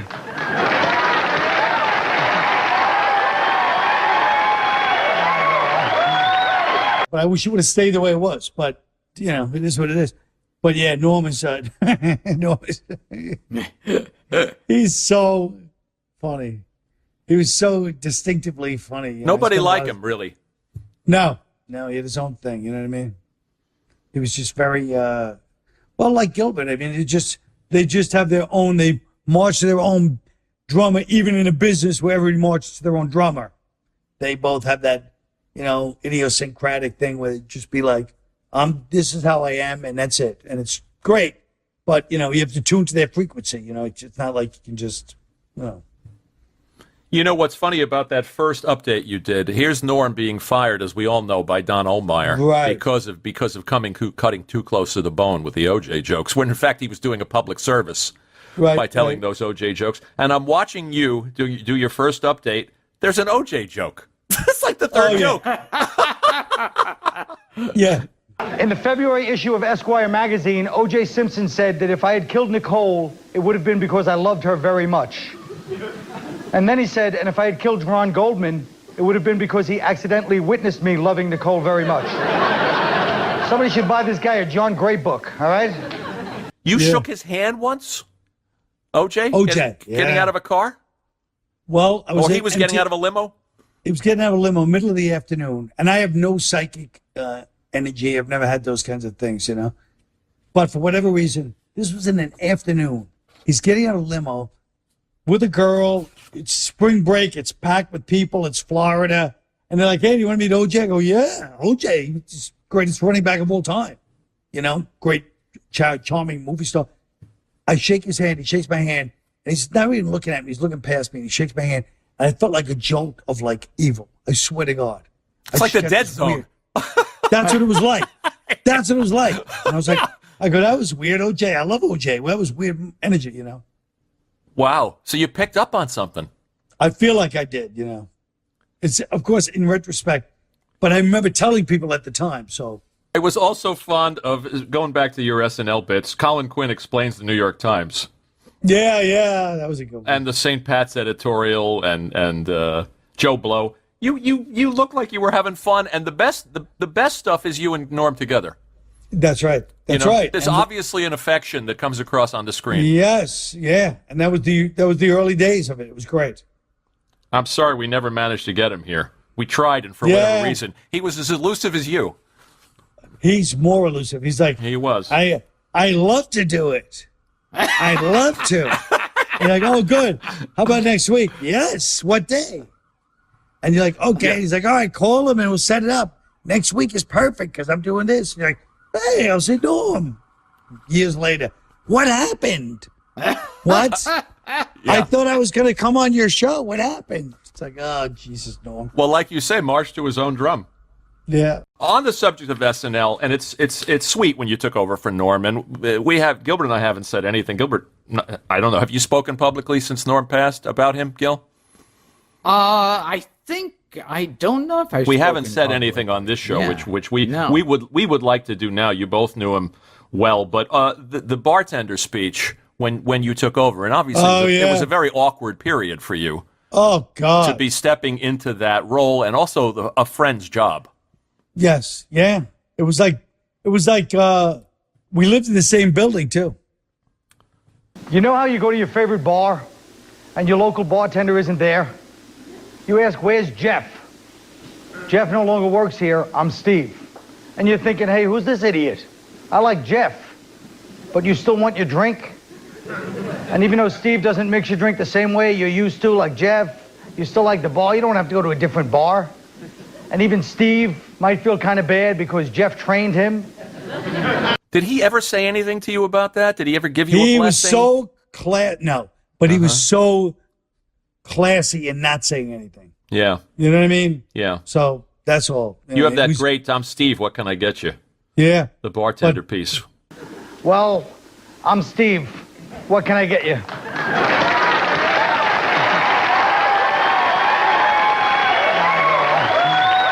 But I wish it would have stayed the way it was. But, you know, it is what it is. But yeah, Norm is, he's so funny. He was so distinctively funny. You know, Nobody like him, really. No, he had his own thing. You know what I mean? He was just very, well, like Gilbert. I mean, they just have their own, they march to their own drummer, even in a business where everybody marches to their own drummer. They both have that, you know, idiosyncratic thing where it just be like, this is how I am, and that's it. And it's great. But, you know, you have to tune to their frequency. You know, it's not like you can just, you know. You know what's funny about that first update you did? Here's Norm being fired, as we all know, by Don Ohlmeyer, right, because of cutting too close to the bone with the OJ jokes. When in fact he was doing a public service by telling those OJ jokes. And I'm watching you do your first update. There's an OJ joke. It's like the third joke. Yeah. In the February issue of Esquire magazine, O.J. Simpson said that if I had killed Nicole, it would have been because I loved her very much.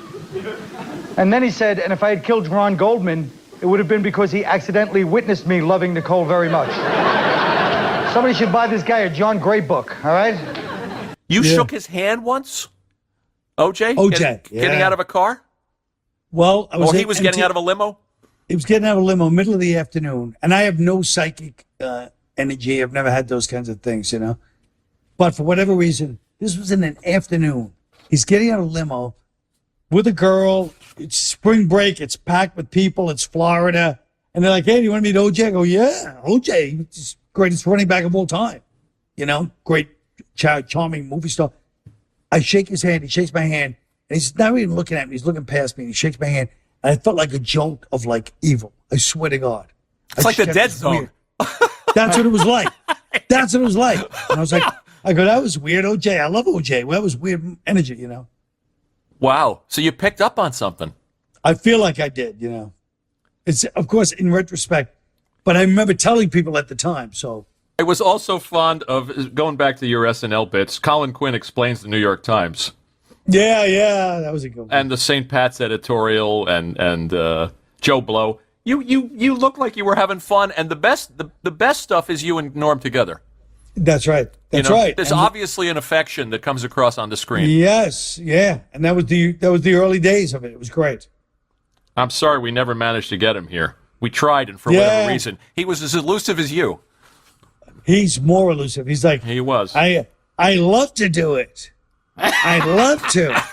You're like, oh, good. How about next week? Yes. What day? And you're like, okay. Yeah. He's like, all right, call him and we'll set it up. Next week is perfect because I'm doing this. And you're like, hey, I'll say Norm. Years later, what happened? What? I thought I was going to come on your show. What happened? It's like, oh, Jesus, Norm. Well, like you say, march to his own drum. Yeah.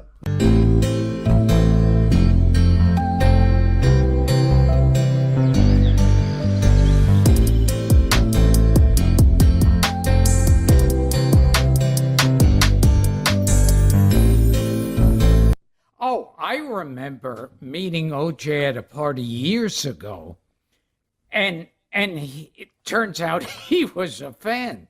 Uh-oh. And he did an imitation of me, and to this day, I wish I had like that on film. Of course. It would be like Charles Manson doing an imitation. Yeah. Yeah. Norm's tone was distinctive and unique. Yes. And nobody did that. Nobody did what Norm did. You know what I mean? I talk about Norm in the show too. It's funny, and one of the things is Norm would talk people, like we'd talk to some strange waiter, small talking people, and he'd be like, and then the guy'd be like, you're right, I'm quitting the job. And he'd walk out, and then Norm would go to me, I didn't tell him to quit the job. Like, yes, you did. But Norm's whole world was not just, he was making fun of you. You were part of this, the suckers too. Yeah. And he'd be like, I mean, you're telling me, he would just spring you in. It was that brilliant podcast he had with Adam Egget. Yes. Where it's just, Well, I went to Norm's, his memorial service, and Adam Egget spoke, and he killed. It was all these professional comedians. Yeah. Adam Egget went up and he goes, I love Norm MacDonald, even though if you Google me today, it says Holocaust denier Adam Egan as the first thing. And he went on about Norm, but it was him with Adam Egan was perfect because the guest didn't know that. Like half the guests Norm would go, I mean, I agree with you. Not like this guy thinks that the Holocaust didn't happen. And the guests would be, you could see their angry eyes, like, what? And Adam would just sit there and take it. And the guests would leave the show thinking this guy's a Holocaust denier. Yeah, there was nothing funnier than when Norm was like, this guy fucking didn't think the Holocaust happened. So funny. And just blow past it, and the guests would look. You could see them looking angry. And then Norm would move on, which was another brilliant part of the bit. Norm would just keep going, and then the guys would just sneak a look at Adam like, what the fuck's going on? Yeah. And it was and Adam, to his credit, didn't. Sometimes he tried to deny it. Usually, he'd just take the hit. Yeah. And that person the rest of their life. That's so funny. He's Jewish. Are you Jewish? Yeah. Okay, then you'll get it. Oh, okay. Okay. Half Jewish. No, I'm full. Full Jewish. Full Jewish. All right, then. But you're young, so you might not get it. Maybe. Okay, so here's the joke. Holocaust denier. I'm awesome. I'm not going to hold that against you. Thank you. I don't understand what complex mathematics is, but one time I was in an elevator with Norm MacDonald, and we're in the elevator with these guys, because Norm MacDonald in an elevator is very, he will literally say the worst thing you can say about somebody and then leave, and you're left there with all the people. That's his thing, one of his things. But there's two guys who were talking about some complex mathematic thing. This is in the late 90s at 30 Rock. And they're saying this, I didn't even understand what language it was. It was a really deep mathematic thing. And then Norm MacDonald, who had never brought up math or anything like that to me in his life, goes, that, and starts speaking to them in this, what sounded like tongues. And they're like, oh, and they start speaking the binary, and he goes, and he starts speaking this mathematic talk, and then they leave. And then he goes to me like, yeah, those guys are nerds or something like that. And I was like, what? How do you know that? How did you know what they were talking about? How did he know? He's like, oh, He's a nerd too. He knows something deep, like he knows these things sometimes. He's a very smart guy. Really smart. Yeah. One of those guys that just, he'll just pretend not to know something. And they'll be like, that's like, and then you're like, what? Anybody walks in the room, he knows what they're talking about, Yeah, he's a guy that really should have had a podcast a long fucking time ago. And I know he's doing something now. He sent me a text message the other day that he's starting to do a podcast now. Hey, Joe, I'm doing a podcast. Doing that thing we talked about. He should have done a lot, because he had that show on Netflix, but they muzzled him when he went on the Howard Stern show. Right. And he was saying something, and he didn't want to say retarded, so he said, you'd have to have Down syndrome to believe that. Because he thought that'd be a better thing to say. But here's the thing about Norm. I'm still not sure if he thought that would be a better thing to say. Right, you never know. Because he's so smart. He might have been doing it as a double troll. Yeah. No, Norm is capable of the double troll. It's like, I don't want to say retarded. Down syndrome. The double troll, exactly. Yes, he's the master of that stuff. I randomly wound up sitting next to him on planes twice. On two different occasions, just like I go, Norm, like out of nowhere, and he's sitting next to me. And one time, we're sitting there, we're talking, and we're having a good old time. And then he's talking about, I quit smoking. He's telling me how he quit smoking and finally quit smoking. And he's telling me all these things. And then when he lands, he literally like he can't stop himself, runs into the airport store and buys cigarettes. And he's lighting it as he's leaving. I go, I thought you quit. He goes, I did. But all that talking about smoking makes me want one. And he's like, before he even got out the door, he's lighting the cigarette. He just couldn't stop himself. But I like he goes, all that talking. He's the one talking about it. All that talking. He always puts it on you. That's what's great about it. But he's like, this guy talks about smoking. He got me back smoking. But it was so crazy because I was like, that's great, Norm. It's so great you quit. And he's like, fuck, I want a cigarette. No, he always do like, I don't drink, I quit drinking. And it was like, oh, really? Did you drink a lot? Yeah. I quit. I finally had to quit, It's hard, but I did it. And they're like, oh. He goes, yeah, because I got fucking wasted last night. And I said, I'm never going to drink again. I was drunk. And people are like, wait, I thought you quit. Yeah, I quit. That's what I'm saying. He's always... Last night? Yeah. It's like an elaborate, Abbott and Costello routine. Yes, exactly. Well, the gambling, too. He fucking loves gambling. Yeah. Loves it. Oh, yeah. Yeah. But that's a thing. Like a lot of these great comics are like really impulsive. Yeah. It's like something about like the ability to say some of the crazy shit that he says. Yeah. It's you have to have this like hot wire. Yeah. It's just like, yeah. You just want to touch it. Ah. Yep. Oh no, he's one for the books. Yeah.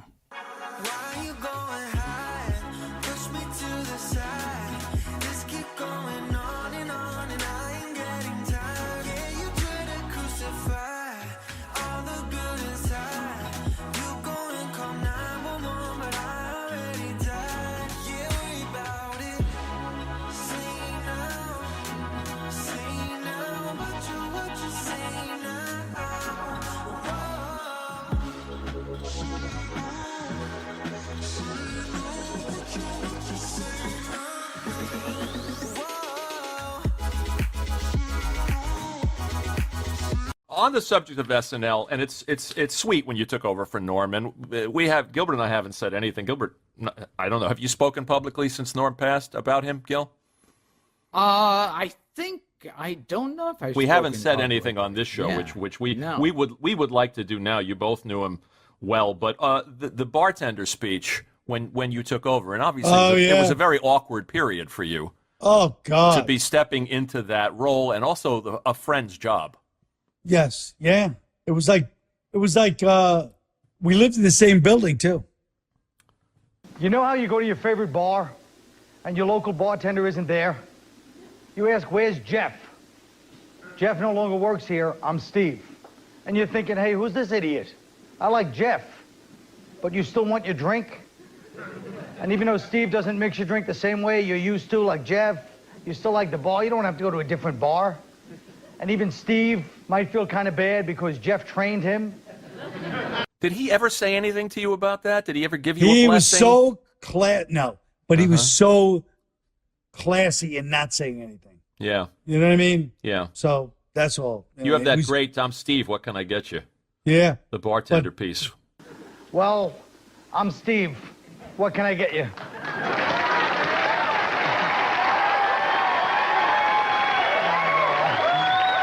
But I wish it would have stayed the way it was. But, you know, it is what it is. But, yeah, Norm is, he's so funny. He was so distinctively funny. You know, Nobody like him, really. No, he had his own thing. You know what I mean? He was just very, well, like Gilbert. I mean, they just have their own, they march to their own drummer, even in a business where everybody marches to their own drummer. They both have that, you know, idiosyncratic thing where it just be like, this is how I am, and that's it. And it's great. But, you know, you have to tune to their frequency. You know, it's not like you can just, you know. You know what's funny about that first update you did? Here's Norm being fired, as we all know, by Don Ohlmeyer, right? Because of cutting too close to the bone with the OJ jokes. When in fact he was doing a public service by telling those OJ jokes. And I'm watching you do your first update. There's an OJ joke. It's like the third joke. Yeah. In the February issue of Esquire magazine, O.J. Simpson said that if I had killed Nicole, it would have been because I loved her very much.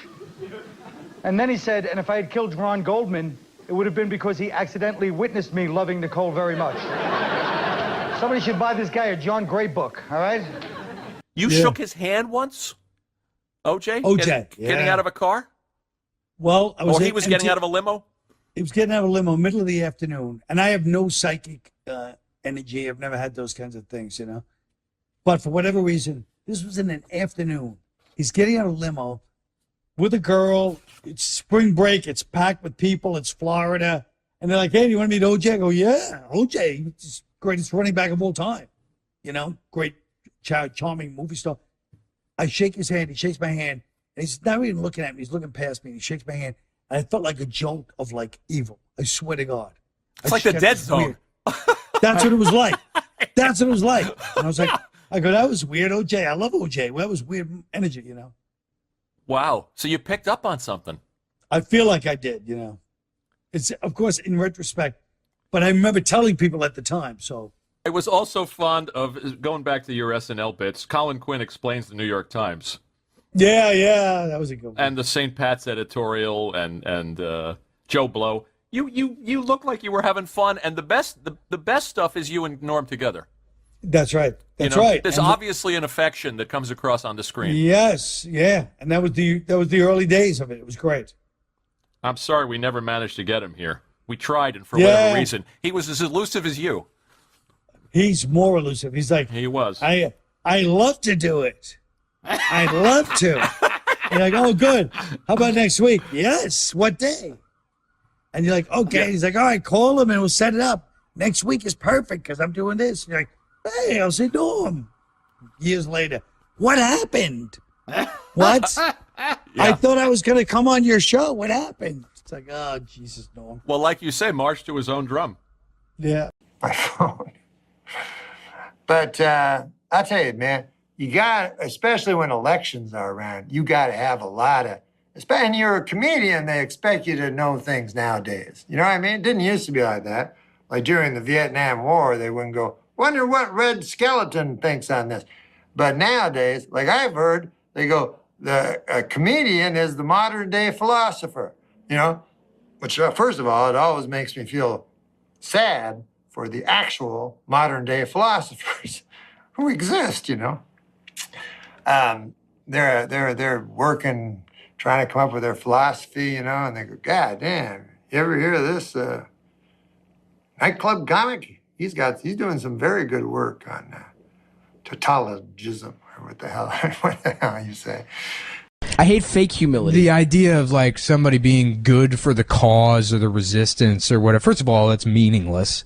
The fucking, you know, you got to go back and look at all that Norm MacDonald shit. You know that interview Norm MacDonald did where he was like, oh yeah, everybody thought Hitler was hilarious prior to him running to power, you know, or like getting into power. There was comics about him and everyone thought he was a big joke. And then he did the Holocaust. So there goes your notion of comedy being powerful. Yeah, that's like- the one where he's like, Norm rules, If you man. tell He me gets everything one, if you tell me one socially relevant joke that's funny, That's I'll also give you $1 funny. million.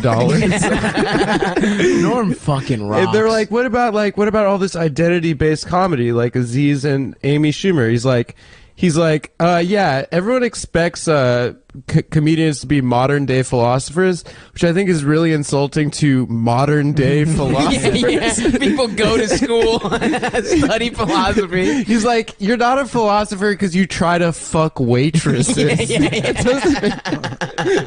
I know, man. Norm So fucking good. rocks. He's the best.